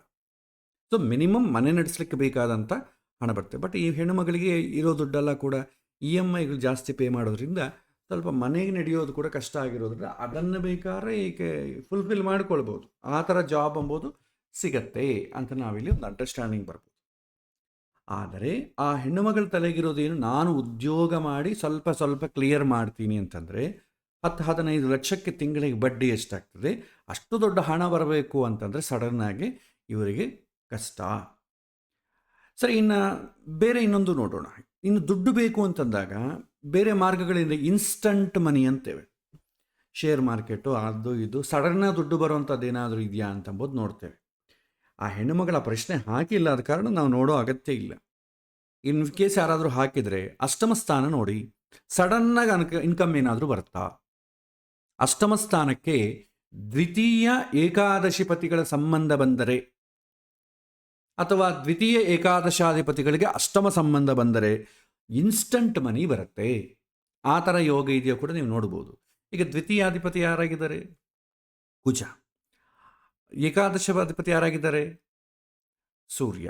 ಇವರಿಬ್ಬರಿಗೂ ಅಷ್ಟಮ ಸಂಬಂಧ ಬರಬೇಕು. ಸೊ ಅಷ್ಟಮಾಧಿಪತಿ ಆದಂಥ ಗುರು ದ್ವಿತೀಯಕ್ಕೆ ಏನಾದರೂ ಸಂಬಂಧ ಇದೆಯಾ? ಇಲ್ಲ. ಲಾಭಸ್ಥಾನಾಧಿಪತಿಯಾದಂಥ ಸೂರ್ಯನ ಜೊತೆಗಿದ್ದಾನೆ. ದ್ವಿತೀಯಾಧಿಪತಿಯ ನೋಡಿ ಒಂದು ನಿಮಿಷ, ಏಕಾದಶಾಧಿಪತಿಯಾದಂಥ ಸೂರ್ಯ, ಅಷ್ಟಮ ಯಾವುದು ಬಂದಿದೆ? ಅಷ್ಟಮ ಸಂಬಂಧ ಬಂದಿಲ್ವಲ್ಲ. ಅಷ್ಟಮಾಧಿಪತಿಯಾದಂಥ ಶುಕ್ರ ದ್ವಿತೀಯಾಧಿಪತಿಯಾದಂಥ ಕುಜನ್ ಜೊತೆಗಿದ್ದಾನೆ ನೋಡಿ. ಇಲ್ಲಿ ಈ ಪಾಯಿಂಟಲ್ಲಿ ಬರುತ್ತೆ. ಶುಕ್ರ ಏನೋ ಅಷ್ಟಮಾಧಿಪತಿ, ಕುಜ ಏನೋ ದ್ವಿತೀಯಾಧಿಪತಿ, ಪ್ಲಸ್ ಜೊತೆ ರಾಹು ಕೂಡ ಇದ್ದಾನೆ. ಇನ್ ಕೇಸ್ ಅವರೇನಾದರೂ ಇನ್ಸ್ಟಂಟ್ ಮನಿಗೋಸ್ಕರ ಪ್ರಯತ್ನ ಮಾಡಿದ್ರೆ ಸಿಗಲಿಕ್ಕೆ ಅವಕಾಶ ಉಂಟು. ಬಟ್ ಇನ್ಸ್ಟಂಟ್ ಮನಿ ನಾವು ರೆಕಮೆಂಡ್ ಮಾಡಲ್ಲ. ಯಾಕಂದರೆ ಅದು ಬರೋ ಕಾಲಕ್ಕೆ ಎಷ್ಟು ಸ್ಪೀಡಾಗಿ ಬರುತ್ತೋ ಹೋಗೋ ಕಾಲಕ್ಕೆ ಕೂಡ ಅಷ್ಟೇ ತೊಂದರೆ ಕೊಡ್ತಾ ಹೋಗ್ತದೆ. ಇದು ಪರ್ಮನೆಂಟ್ ಸೊಲ್ಯೂಷನ್ ಅಲ್ಲ. ಬಟ್ ಇನ್ನೇನು ಕುತ್ತಿಗೆ ಮೇಲೆ ಕೂತ್ಕೊಂಡಿದೆ ಅಂತಂದಾಗ ಇಂಥದ್ದು ಮಾಡ್ತಾರೆ, ಸ್ವಲ್ಪ ಸಮಯ ತಗೊಳ್ಳೋದಕ್ಕೆ ಇಂಥದ್ದು ಹೇಳ್ತಾರೆ. ಬಟ್ ಇಲ್ಲಿ ಇನ್ಸ್ಟಂಟ್ ಮನಿ ಸಂಬಂಧಪಟ್ಟ ಅಡ್ವೈಸ್ ಕೊಡೋಕ್ಕೇನೂ ಆಗೋದಿಲ್ಲ. ಬಟ್ ಆಲೋಚನೆ ಮಾಡ್ಬೋದು, ಏನಾದರೂ ಇನ್ಸ್ಟಂಟ್ ಮನಿ ಬರೀ ಅವಕಾಶ ಇದೆಯಾ, ಸದ್ಯಕ್ಕೆ ಏನಾದರೂ ಪ್ರಾಬ್ಲಮ್ ಕ್ಲಿಯರ್ ಆಗುತ್ತಾ ಅಂತ ಜ್ಯೋತಿಷನಾದವನು ಆಲೋಚನೆ ಮಾಡ್ಬೋದು. ಬಟ್ ಅವರಿಗೆ ಕೌನ್ಸಿಲಿಂಗ್ ಮಾಡಲಿಕ್ಕೆ ಏನೂ ಇಲ್ಲ. ಸರಿ, ಇದು ಜಾಬ್ ವಿಚಾರ ನೋಡಿದ್ರೆ ಇಷ್ಟು. ಜಾಬ್ ಎಂಬುದು ಸಿಗತ್ತೆ. ಇವರು ಅಂದುಕೊಂಡಂಗೆ ಅವರ ಸಾಲಗಳು ತೀರಿಸ್ಲಿಕ್ಕೆ ಅಷ್ಟು ದೊಡ್ಡ ಜಾಬ್ ಬರಲ್ಲ. ಯಾಕೆ ಅಂತಂದರೆ ಶುಭ ಗ್ರಹಗಳ ಸಂಬಂಧ ಇಲ್ಲ. ಒಂದು ಪಾಪಗ್ರಹ ಸಂಬಂಧ ಇರೋದ್ರಿಂದ ಮಿನಿಮಮ್ ಜಾಬ್ ಇರುತ್ತೆ ಅಂತ ನಾವು ಹೇಳ್ತೇವೆ. ಇಲ್ಲಿ ನೋಡಿ, ನಾನು ನೋಡಿದ್ದು ಶುಭ ಗ್ರಹಗಳ ಸಂಬಂಧ ಇದೆಯಾ ಅಷ್ಟೇ ನೋಡಿದ್ದೆ. ಶುಭ ಗ್ರಹಗಳ ಸಂಬಂಧ ಇದ್ದರೆ ದಶಮಾಧಿಪತಿಗೆ ಸ್ವಲ್ಪ ಹಣ ಹೆಚ್ಚು ಬರಲಿಕ್ಕೆ ಅವಕಾಶ, ಯಾವಾಗ ಅವರ ದಶೆಯಲ್ಲಿ, ಗೋಚಾರದಲ್ಲಿ. ಬಟ್ ಫಸ್ಟ್ ಯೋಗ ಇರಬೇಕು. ಯೋಗ ಇದ್ದಾಗ ನೆಕ್ಸ್ಟ್ ದಶೆ ನೋಡಬೇಕು. ದಶ ನೋಡಿದಾಗ ಮತ್ತೆ ಗೋಚಾರದಲ್ಲಿ ಹೇಗಿದೆ ಅಂತ ನೋಡುತ್ತೆ. ಬಟ್ ಇಲ್ಲಿ ಯೋಗ ಉದ್ಯೋಗದಲ್ಲಿ ಮಿನಿಮಮ್ ಜಾಬ್ ಅಂತಂಬೋದು ಇರುತ್ತೆ. ಇವರ ರಿಕ್ವೈರ್ಮೆಂಟ್ಸನ್ನೆಲ್ಲ ಫುಲ್ಫಿಲ್ ಮಾಡುವಂಥ ಜಾಬ್ ಅಂಬೋದು ಜಾತಕದಲ್ಲಿ ಸೂಚನೆ ಮಾಡ್ತಾ ಇಲ್ಲ. ಯಾವಾಗ ಸೂಚನೆ ಮಾಡುತ್ತೆ? ಶುಭ ಗ್ರಹಗಳ ಸಂಬಂಧ ಬಂದಾಗ, ಕೇಂದ್ರ ಕೋಣ ಸ್ಥಾನಾಧಿಪತಿಗಳ ಸಂಬಂಧ ಬಂದಾಗ ಆ ರೀತಿಯಾದಂಥ ಯೋಗ ಕಾಣಿಸಬಹುದು. ಹೀಗೆ ನಾವು ಹೇಳ್ತೇವೆ. ಇನ್ನು ಡೀಪಾಗಿ ನಾವು ನೋಡ್ಬೋದು. ಇನ್ನು ಚಂದ್ರನ ಕುಜ ನೋಡ್ತಿದ್ದಾನೆ. ಆ ಕುಜ 12ನೇ ಮನೆಯಾಗಿದ್ದಾನೆ. 12ನೇ ಮನೆ ಅಂದರೆ ಖರ್ಚು. ರಾಹು ಕೂಡ 12ನೇ ಮನೆಯಾಗಿದ್ದಾನೆ ಅಂತಂದರೆ ಮೋಹಪೂರಿತವಾದ ಖರ್ಚು. ಶುಕ್ರ ಕೂಡ 12ನೇ ಮನೆಯಾಗಿದ್ದಾನೆ ಅಂತ ಲಕ್ಸರಿ ಪೂರ್ವಕವಾದ ಖರ್ಚು. ಈ ಥರ ನೀವು ಅಡ್ವಾನ್ಸ್ಡ್ ಹೋದಾಗ ಈ ರೀತಿ ಆಲೋಚನೆ ಮಾಡೋದು. ಯಾವ ಗ್ರಹ ಸಂಬಂಧ ಬಂದರೆ ಆ ಗ್ರಹದ ಕಾರಕತ್ವ ಪ್ಲಸ್ ಆ ಯಾರನ್ನ ನೋಡ್ತಾ ಇದ್ದಾನೆ ಅವನ ಕಾರಕತ್ವ ಎರಡಕ್ಕೂ ಮ್ಯಾಚ್ ಆಗುವಂಥ ವಿಷಯ ನೋಡ್ತೇವೆ. ಕುಜ ಚಂದ್ರನ ನೋಡ್ತಾ ಇದ್ದಾನೆ ಅಂತಂದರೆ, ಕುಜ ಏನು? ತುಂಬ ಪವರ್ಫುಲ್, ಶಕ್ತಿ, ಮಾತುಗಾರಿಕೆ, ಕೋಪ, ಆಕ್ಟಿವಿಸಮ್. ಯಾರು ನೋಡ್ತಿದ್ದಾನೆ? ದಶಮಾಧಿಪತಿ ನೋಡ್ತಿದ್ದಾನೆ. ಅದರ ಮೇಲೆ ಬೀಳುತ್ತೆ ಎಲ್ಲ. ಇದಕ್ಕೆ ಸಂಬಂಧಪಟ್ಟ ವಿಚಾರ ಹೇಳಬೇಕು. ಇನ್ನು ಚಂದ್ರ ಕಾರಕ ಆದ ಕಾರಣ ಕುಜ ನೋಡ್ತಾ ಇದ್ದರೆ ಕೋಪಿಷ್ಟಿ ಅಂತ ಹೇಳ್ತೇವೆ. ಈ ರೀತಿ ನಿಮಗೆ ಯಾವ ವಿಷಯ ಬೇಕಾದ್ರೂ ನೀವು ರಿಲೇಟ್ ಮಾಡ್ಕೊಳ್ಬೋದು. ಬಟ್ ನಮಗೆ ಕ್ವಶನ್ ಏನು? ಉದ್ಯೋಗಕ್ಕೆ ಸಂಬಂಧಪಟ್ಟದಾದ ಕಾರಣ ಕುಜನಿಗೂ ಚಂದ್ರನಿಗೂ ದೃಷ್ಟಿ ವಿಚಾರದಲ್ಲಿ ಉದ್ಯೋಗಕ್ಕೆ ಏನು ಸಂಬಂಧ ಇದೆಯೋ ಅದನ್ನು ಮಾತ್ರ ಹೇಳಬೇಕು, ಬೇರೆ ವಿಚಾರಗಳು ಬೇಕಿಲ್ಲ. ಉದ್ಯೋಗಕ್ಕೆ ಸಂಬಂಧಪಟ್ಟದ್ದು ಚಂದ್ರ ಅಂತಂದರೆ ದಶಮಾಧಿಪತಿ, ಅವನು ನ್ಯೂಟ್ರಲ್ ಆಗಿರುವಂಥ ಹೌಸಲ್ಲಿದ್ದಾನೆ, ಅಂದರೆ ತೃತೀಯ ಸ್ಥಾನದಲ್ಲಿದ್ದಾನೆ. ಕುಜನ ದೃಷ್ಟಿ ಬಿದ್ದಿದೆ ಅಂತಂದರೆ ತುಂಬ ಆಕ್ಟಿವ್ ಆಗಿರ್ತಾಳೆ. ಸೊ ಉದ್ಯೋಗವನ್ನು ಮಾಡಲಿಕ್ಕೆ ತುಂಬ ಉತ್ಸಾಹಕರಾಗಿರ್ತಾರೆ. ಇಷ್ಟು ಹೇಳಬಹುದಷ್ಟೇ. ಉದ್ಯೋಗಕ್ಕೆ ಸಂಬಂಧ ಇರಬೇಕು, ಬೇರೆ ವಿಚಾರಗಳ ಸಂಬಂಧ ಇಲ್ಲಿ ಬೇಕಿಲ್ಲ. ಸೊ ಈ ರೀತಿ ನಾವು ಉದ್ಯೋಗ ವಿಚಾರದಲ್ಲಿ ನೋಡ್ತೇವೆ. Next point. ಸೊ ಇಲ್ಲಿ ಉದ್ಯೋಗ ಅಂತಂಬುದು ಏನಾಯಿತು? ಜಾಬ್ ಅಂಬುದು ಬೇಸಿಕ್ ಜಾಬ್ ಸಿಗತ್ತೆ. ನೆಕ್ಸ್ಟ್ ನಾವೇನು ಮಾಡಬೇಕು? ಏನು ಕೇಳಿದ್ರೆ, ಈ ಸಮಸ್ಯೆಗಳಿಂದ ಡೆಪ್ಸ್, ಇದರಿಂದ ಯಾವಾಗ ನಾನು ಹೊರಗೆ ಬರ್ತೇನೆ? ಈಗ ಸಾಲಗಳ ವಿಚಾರ ನೋಡೋಣ. ಸಾಲಗಳಿಂದ ಹೊರಗೆ ಬರಬೇಕಾದರೆ 6ನೇ ಮನೆಗೆ ಶುಭಗ್ರಹಗಳ ಸಂಬಂಧ ಬರಬೇಕು. ಬಂದರೆ ಸಾಲಗಳು ಕ್ಲಿಯರ್ ಆಗ್ತದೆ. 6ನೇ ಮನೆಗೆ ಆಲ್ರೆಡಿ ಶುಭಗ್ರಹಗಳಿದ್ದು ತುಂಬ ಸಂಬಂಧ ಇದ್ದರೆ ಯಾವ ಕಾರಣಕ್ಕೂ ಅವರು ಸಾಲ ಮಾಡಲಿಕ್ಕೆ ಹೋಗಲ್ಲ. ಶತ್ರುಗಳನ್ನು ಮಾಡಿಕೊಳ್ಳಕ್ಕೆ ಅವರು ಹೋಗಲ್ಲ. ರೋಗಗಳನ್ನು ತಂದುಕೊಳ್ಳಿಕ್ಕೆ ಅವರು ಹೋಗಲ್ಲ. 6ನೇ ಮನೆಗೆ, ಇದು ನಾವು 6ನೇ ಮನೆಗೆ ಡೆಪ್ಟ್ಸ್ ಅಂತಲೇ ಒಂದು ಸಪ್ರೇಟ್ ಒಂದು ಕ್ಲಾಸ್ ಮಾಡಿದ್ದೇವೆ. ಅದನ್ನು ಬೇಕಾದ್ರೆ ನೀವು ಇನ್ನೊಮ್ಮೆ ಕೇಳ್ಬೋದು. ಶುಭಗ್ರಹಗಳ ಪೂರ್ವಜನ್ಮದ ಪುಣ್ಯ ಸಂಬಂಧ ಬಂದರೆ ನಾವು ಕಷ್ಟ ಜಾಸ್ತಿ ಪಡೋದಿಲ್ಲ ಅಂತ ಅರ್ಥ. ಅದಕ್ಕೆ ನಾವು ಪುಣ್ಯ ಸಂಬಂಧ ಇದೆಯಾ ಅಂತ ಅಷ್ಟೇ ನೋಡ್ತೇವೆ. ಈಗ ಈ ಜಾತಕದಲ್ಲಿ 6ನೇ ಮನೆ ಯಾರಿದ್ದಾರೆ ನೋಡಿ? ಕೇತು ಇದ್ದಾನೆ. ಒಂದು ಪಾಪಗ್ರಹ ಇದೆ. ಕೇತು ಒಂಥರ ವೈರಾಗ್ಯಕಾರಕ. ವೈರಾಗ್ಯ ಬರಬೇಕು ಅಂತಂದರೆ ಏನಾಗುತ್ತೆ? ವೈರಾಗ್ಯ ಅಂದ್ರೇನು? ಬೇಡಪ್ಪ ಇದು ಅಂತ ಅನಿಸೋದು, ವಿರಕ್ತಿ ಬರೋದು. ಒಬ್ಬ ಮನುಷ್ಯನಿಗೆ ವಿರಕ್ತಿ ಯಾವ ಬರುತ್ತೆ? ಅನುಭವಿಸಿ, ಕಷ್ಟಗಳನ್ನು ಅನುಭವಿಸಿ ಬೇಡ ಅಂತ ಅನಿಸುತ್ತೆ. ನಮಗೆ ವೈರಾಗ್ಯ 2 ಥರ ಬರುತ್ತೆ. ಒಂದು ಜ್ಞಾನದಿಂದ ವೈರಾಗ್ಯ ಬರುತ್ತೆ, ಇನ್ನೊಂದು ಜೀವನ ಅನುಭವದಿಂದ ವೈರಾಗ್ಯ ಬರುತ್ತೆ. ಈ 2ರಿಂದ ವೈರಾಗ್ಯ ಬರುತ್ತೆ. ಒಂದು ವಿಷಯ ತಿಳ್ಕೊಳ್ಬೇಕು, ತಿಳ್ಕೊಂಡ ಮೇಲೆ ಇನ್ನೊಂದು ಸಲ ಆ ಸುದ್ದಿಗೆ ಹೋಗಲ್ಲ, ಆಗಲೂ ವೈರಾಗ್ಯ ಬರುತ್ತೆ. ಈಗ ಹಣದ ವಿಚಾರದಲ್ಲಿ ಒಂದು 10 ದಿನ ನಾವು ಅದೇ ಡಿಸ್ಕಸ್ ಮಾಡ್ತಾ ಇದ್ದೀವಿ. ಇವನಿಗೆ ಹಣಕ್ಕೆ ತೊಗೊಂಡು ಹಿಂಗಾಯ್ತು ಅಲ್ಲ ಡಿಸ್ಕಸ್ ಮಾಡ್ತಾ ಇದ್ರೆ ಇಷ್ಟೊಂದು ರಿಸ್ಕ್ ಎಲಿಮೆಂಟ್ಸ್ ಇದೆಯಾ, ಬೇಡಪ್ಪ ಅಂತ ಅನಿಸುತ್ತೆ. ಅದೇ ನಾವೇ ಸ್ವತಃ ಹಣ ಅಂದ ತುಂಬ ಕಷ್ಟಗಳು ಅನುಭವಿಸಿದರೆ ಆಗಲೂ ವೈರಾಗ್ಯ ಬರುತ್ತೆ. ಆದ ಕಾರಣ ಗುರು ಮತ್ತು ಕೇತು ಜ್ಞಾನಕಾರಕರು ಅಂತಂತಾರೆ. ಗುರು ಡೈರೆಕ್ಟಾಗಿ ಜ್ಞಾನಕಾರಕ, ಕೇತು ಇಂಡೈರೆಕ್ಟಾಗಿ ಜ್ಞಾನಕಾರಕ. ಯಾಕೆಂದರೆ ಕಷ್ಟಗಳನ್ನು ಅನುಭವಿಸಿ ಈ ಕಷ್ಟಗಳು ಬೇಡಪ್ಪ ಅಂತ ಎಕ್ಸ್ಪೀರಿಯನ್ಸ್ ಆಗಿ ಹೊರಗೆ ರಿಯಲೈಸ್ ಆಗೋದು, ಅದು ಕೇತು ಕಾರಣ. ಅದಕ್ಕೆ ಭಾಳ ಜನ ಮೋಕ್ಷಕಾರಕ ಕೇತು ಅಂತಾರೆ. ಮೋಕ್ಷ ಅಂತಂದರೆ ಇಲ್ಲಿ ಅರ್ಥ ಏನಂತಂದರೆ ಬಿಡುಗಡೆ. ಎಲ್ಲಿಂದ ಬಿಡುಗಡೆ? ಕಷ್ಟದಿಂದ ಬಿಡುಗಡೆ. ಮೋಕ್ಷವನ್ನು ಬಯಸೋರಿಗೆ ಈ ಮನುಷ್ಯ ಶರೀರ ಆಗ್ಬೋದು ಅಥವಾ ದೇಹ, ಭೂಮಿ ಮೇಲೆ ಬರುವಂಥ ದೇಹ ಅಂತ ಅಂಬೋದು ಕಷ್ಟವೇ. ಆ ದೇಹದಿಂದ ಕಳಚಿಕೊಳ್ಳಬೇಕು ಅಂತಂಬೋ ಪ್ರಯತ್ನ ಮಾಡ್ತಾರೆ. ಅದಕ್ಕೆ ಕೇತು. ಅದಕ್ಕೆ ಮೋಕ್ಷ ಅಂತ ಒಂದೇ ಬಳಸಬೇಡಿ, ಕಷ್ಟಗಳಿಂದ ಬೇಸತ್ತಿ ಹೋಗಿ ಇನ್ನು ಬೇಡಪ್ಪ ಅಂತ ಅನಿಸೋವರೆಗೂ ಕೇತು ಸೂಚನೆ ಮಾಡ್ತಾರೆ. ಈಗ 6ನೇ ಮನೆ ಕೇತು ಇದ್ದಾನದ ಕಾರಣ ಸಾಲಗಳಿಂದ ಬೇಸರಿಕೆ ಆಗ್ತದೆ. ಸಾಲಗಳಿಂದ ಬೇಸರಿಕೆ ಆಗಬೇಕಂದ್ರೆ ಆಲ್ರೆಡಿ ಸಾಲಗಳಿರ್ಬೇಕು ತಾನೆ. ಸೊ ಈಗ ಆಲ್ರೆಡಿ ಅದೇ ಸಾಲ ಇದೆ, 10ರಿಂದ 15 ಲಕ್ಷ ಸಾಲ ಇದೆ. ಆರಾಮಾಗಿ ಜೀವನ ಮಾಡಬೇಕು ಅಂತ ಅಂದುಕೊಂಡು ಒಂದು 2-3 ವರ್ಷದ ಹಿಂದೆ ಜಾಬ್ ಕೂಡ ಬಿಟ್ಬಿಟ್ಲು, ಆರಾಮಾಗಿರಬೇಕು ಅಂತ. ಈಗೇನಾಯಿತು, ಸಾಲ ತಮ್ಮನಿಗೋಸ್ಕರ ಸಾಲ ಮಾಡಿ ಮತ್ತೆ ಉದ್ಯೋಗ ಮಾಡೋ ಸಂದರ್ಭ ಬಂತು. ಸೊ ತನಗೋಸ್ಕರ ತಾನು ಮಾಡ್ಕೊಳ್ತಿಲ್ಲ, ತಮ್ಮನಿಗೋಸ್ಕರ ಮಾಡೋ ಸಂದರ್ಭ ಬಂದಿದೆ. ಅಂದರೆ ಒಂದು ಸಲ ಈ ಸಾಲದ ಮೇಲೆ ಎಷ್ಟು ವಿರಕ್ತಿ ಬಂದಿರಬೇಕು. ಈಗ ನನಗೋಸ್ಕರ ನಾನು ಮಾಡಿದ್ರೆ ನನಗೇನು ತೊಂದರೆ ಆಗಲ್ಲ, ಯಾಕಂದರೆ ಅದರ ಅನುಭವನ ನಾನು ಅನುಭವಿಸ್ತಾ ಇದ್ದೇನೆ. ನಾನು ಸಾಲ ಮಾಡಿ ಕಾರ್ ತೊಗೊಂಡೆ ಅಂದರೆ ಕಾರ್ ಇದೆ, ಕಾರಲ್ಲಿ ಅನುಭವಿಸ್ತೀನಿ, ಅದ ಕಾರಣ ಓಕೆ, ಒಂದು ಕಾಂಪನ್ಸೇಷನ್. ಈ ಸಾಲದಿಂದ ಈಕೆಗೆ ಏನೂ ಉಪಯೋಗ ಇಲ್ಲ. ಇನ್ನೊಬ್ಬರಿಗೋಸ್ಕರ ನಾನು ಯಾಕೆ ಮಾಡಬೇಕು ಅಂತ ಬೇಸರಿಕೆ ಬರ್ತದೆ. ಅದು ಸಾಲದ ವಾತಾವರಣ. ಎರಡನೇದು, ಈ 6ನೇ ಮನೆಗೆ ಏನಾದರೂ ಶುಭ ಗ್ರಹಗಳ ಸಂಬಂಧ ಬಂದಿದೆಯಾ ನೋಡಿ. 6ನೇ ಮನೆಯನ್ನು 6ನೇ ಮನೆ ಅಧಿಪತಿಯಾದಂಥ ಗುರು ನೋಡ್ತಾ ಇದ್ದಾನೆ, ತನ್ನ ಮನೆಯನ್ನು ತಾನು ನೋಡ್ಕೊಳ್ತಿದ್ದಾನೆ.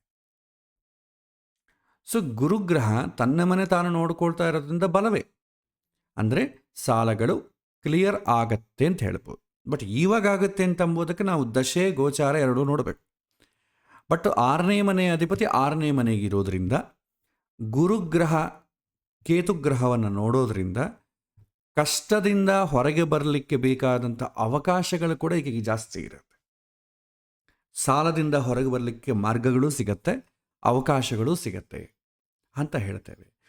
6ನೇ ಮನೆಗೆ ಶುಭಗ್ರಹ ಸಂಬಂಧ ಇದ್ದರೆ ಹೊರಗೆ ಬರ್ತಾರೆ, ಇಲ್ಲ 6ನೇ ಮನೆಗೆ ಶುಭಗ್ರಹಗಳ ಸಂಬಂಧ ಇಲ್ಲ, ಪಾಪಗ್ರಹಗಳ ಸಂಬಂಧ ಇದೆ ಅಂತಂದರೆ ಇನ್ನಿಷ್ಟು ತೊಂದರೆ ಆಗ್ತದೆ. ಆ ಗುರು ಜೊತೆ ಶುಕ್ರ, ಕುಜ, ರಾಹು 3 ಜನ ನೋಡ್ತಾ ಇದ್ದಾರೆ ನೋಡಿ, ಸಪ್ತಮ ದೃಷ್ಟಿಯಿಂದ. ಶುಕ್ರ ನೋಡೋದು ಒಳ್ಳೆಯದೇ, ಶುಭಗ್ರಹ ಆದ ಕಾರಣ. ಆತ ಶುಕ್ರ ನೋಡಿದ್ರು ಕೂಡ ಶುಕ್ರ ನೀಚ ಸ್ಥಾನದಲ್ಲಿದ್ದಾನೆ, ಅದೇನು ಅಷ್ಟು ಬಲ ಏನೂ ಇಲ್ಲ. ಬಟ್ ಕುಜ ನೋಡ್ತಾ ಇದ್ದಾನೆ. ಸಾಲಗಳನ್ನು ಕುಜ ನೋಡೋದ್ರಿಂದ ಕೂಡ ಇವರಿಗೆ ಸಾಲ ಮಾಡಬೇಕಾದ್ರೆ ತುಂಬ ಟೆಂಪ್ಟ್ ಆಗ್ತದೆ.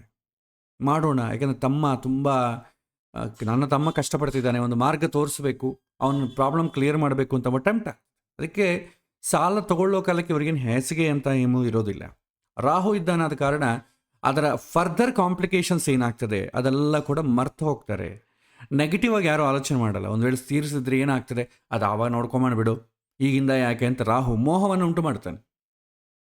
ಸೊ 6ನೇ ಮನೆ ಮೇಲೆ ಶುಕ್ರ, ಕುಜ, ರಾಹು, ಗುರು ಇಷ್ಟು ಜನಗಳ ದೃಷ್ಟಿ ಇದೆ. ಸೊ ಈಗ ಶುಕ್ರ ದೃಷ್ಟಿ ಒಳ್ಳೆಯದೇ, ಗುರು ದೃಷ್ಟಿ ಒಳ್ಳೆಯದೇ, ಮತ್ತು ಕುಜ ರಾಹುಗಳ ದೃಷ್ಟಿ ಕಷ್ಟ. ಇಲ್ಲಿ ನಾವು ಅಬ್ಸರ್ವ್ ಮಾಡಬೇಕಾದೇನಂತಂದರೆ, ನಡೀತಾ ಇರುವಂಥ ದಶೆ ಈ 4ರಲ್ಲಿ ಯಾವುದು ನಡೀತಾ ಇದೆ ಅಂತ ನೋಡ್ಕೋಬೇಕು. ಶುಭಗ್ರಹಗಳ ದಶೆ ನಡೀತಾ ಇದ್ದರೆ ಸಾಲ ಕ್ಲಿಯರ್ ಆಗ್ತಾ ಹೋಗ್ತದೆ, ಪಾಪಗ್ರಹಗಳ ದಶೆ ನಡೀತಾ ಇದ್ದರೆ ಸಾಲ ಎನ್ಹ್ಯಾನ್ಸ್ ಆಗ್ತಾ ಹೋಗ್ತದೆ. ಸೊ ಜಾಸ್ತಿ ಗ್ರಹಗಳಿದ್ದಾಗ ನಾವು ತಿಳ್ಕೊಳ್ಬೇಕಾದೇನಂತಂದರೆ ಯಾವ ಗ್ರಹ ದಶೆ ನಡೀತಾ ಇದೆ ಅಂತ ನೋಡ್ಕೋಬೇಕು. ಶುಕ್ರನ ದಶೆ, ಗುರು ದಶೆ, ಅವ್ರೇನೋ ದೃಷ್ಟಿ ಚೆನ್ನಾಗಿದೆ, ಬಟ್ ಅವ್ರ ದಶೆ ಆಪ್ರೇಟ್ ಆಗಬೇಕು ಸದ್ಯಕ್ಕೆ. ಆದರೆ ಓಕೆ, ಕ್ಲಿಯರ್ ಆಗುತ್ತೆ, ಓಕೆ, ಅದು ಕೂಡ ನೋಡೋಣ. ಈಗ ಸದ್ಯಕ್ಕೆ ಯಾವ ದಶೆ ನಡೀತಾ ಇದೆ? ಈಗ ರಾಹು ಮಹಾದಶೆ ನಡೀತಾ ಇದೆ. ಸೊ ರಾಹು ಅಂದ್ರೇನು? ಆಲ್ರೆಡಿ ಮೋಹಕಾರಕ. ರಾಹು 6ನೇ ಮೇಲೆ ದೃಷ್ಟಿ ಇದೆ. ಸೊ ಯಾವ ಗ್ರಹಕ್ಕೆ ದೃಷ್ಟಿ ಇದೆಯೋ, ಯಾವ ಗ್ರಹ, ಒಂದು ರಾಹು ಅಂದ್ಕೊಳ್ಳಿ, ಯಾರ ಮನೆಗಿರ್ತಾನೆ ಆ ಮನೆ ಫಲ, ಯಾವ ಮನೆಯನ್ನು ನೋಡ್ತಾನೆ ಆ ಮನೆಗೆ ಸಂಬಂಧಪಟ್ಟ ಫಲ, ಯಾವ ಗ್ರಹ ಜೊತೆ ಇರುತ್ತೆ, ಈ ಗ್ರಹಕ್ಕೂ ಆ ಗ್ರಹಕ್ಕೂ ಇರುವಂಥ ಕಾಮನ್ ಎಲಿಮೆಂಟ್ಸ್ ಏನಿರ್ತೀಯೋ ಅದರ ವಿಚಾರ ಎಲ್ಲ ಆಕ್ಟಿವೇಟ್ ಆಗ್ತದೆ. ಈಗ ರಾಹು ಶುಕ್ರ ಕೂಡ ಇದ್ದಾನಲ್ಲ, ರಾಹು ಶುಕ್ರ ಇರೋದ್ರಿಂದ ಮೋಹ ಕೂಡ ಆಕ್ಟಿವೇಟ್ ಆಗ್ತದೆ, ಟೆಂಪ್ಟು ಆಗ್ತದೆ ಆಪೋಸಿಟ್ 6 ಮೇಲೆ. ಬಟ್ ಈಗ ಪ್ರಶ್ನೆ ಅದಲ್ಲ, ಆದ ಕಾರಣ ನಾವು ಅದನ್ನು ನೋಡಲ್ಲ. ನಾವು ಬರೀ ಸಾಲದ ವಿಚಾರ ಮಾತ್ರ ನೋಡ್ತೀವಿ. ಗ್ರಹಗಳು ಇಡೀ ಜೀವನದಲ್ಲಿ ಏನೇನು ನಡಿಬೇಕು ಎಲ್ಲವನ್ನೂ ಹೇಳ್ತದೆ. ಆದರೆ ನಮಗೆ ಪ್ರಶ್ನೆ ಏನಿದೆ ಅಷ್ಟು ಮಾತ್ರವೇ ನಾವು ರಿಲೇಟ್ ಮಾಡ್ಕೊಳ್ಬೇಕು. ಸೊ ಈಗ ಮಹಾದಶೆ ಬಂದು ರಾಹು ಮಹಾದಶೆ 2015 2023ವರೆಗೂ 33ವರೆಗೂ. ಸೊ ಈಗ ಸದ್ಯಕ್ಕೆ ಯಾವುದು ನಡೀತಾ ಇದೆ ಅಂತ ನೀವು ನೋಡಿದ್ರೆ ಬುಧ ಮಹಾದಶ ನಡೀತಾ ಇದೆ. 22/6/2023, 9/1/2026. ನಿಮಗೆ ಕಳಿಸಿದಂಥ ಒಂದು ಚಾರ್ಟಲ್ಲಿ ದಶೆಗಳು ಸ್ವಲ್ಪ ತಪ್ಪಿದೆ. ಸೊ ಅದು ಕ್ಯಾಲ್ಕುಲೇಷನಲ್ಲಿ ಏನೋ ಸಮಥಿಂಗ್ ಮಿಸ್ಟೇಕ್ ಆಗಿರಬೇಕು. ಅದನ್ನು ನೀವು ನೋಟಿಸ್ ಮಾಡಿದ್ರೂ ಇಲ್ಲ ಗೊತ್ತಿಲ್ಲ. ಬೇಕಾದ್ರೆ ಬೇರೆ ಸಾಫ್ಟ್ವೇರ್ಸನ್ನು ಹಾಕ್ಕೊಂಡು ನೋಡಿ. ನನಗೆ ಯಾಕೆ ಡೌಟ್ ಬಂತಂದರೆ ಅಂತರ್ದಶೆ ವಿಚಾರಕ್ಕೆ ಬಂದಾಗ ಅದನ್ನು ತೋರಿಸ್ತೇನೆ. ಒಂದು ನಿಮಿಷ. ಈ ಥರ ನಿಮಗೆ ಡೌಟ್ಸ್ ಬರಬೇಕು. ಒಂದು ನಿಮಿಷ. ಜಾತಕ ನಿಮಗೆ ಕೊಟ್ಟಂಥ ಜಾತಕ ಓಪನ್ ಮಾಡ್ತೇನೆ.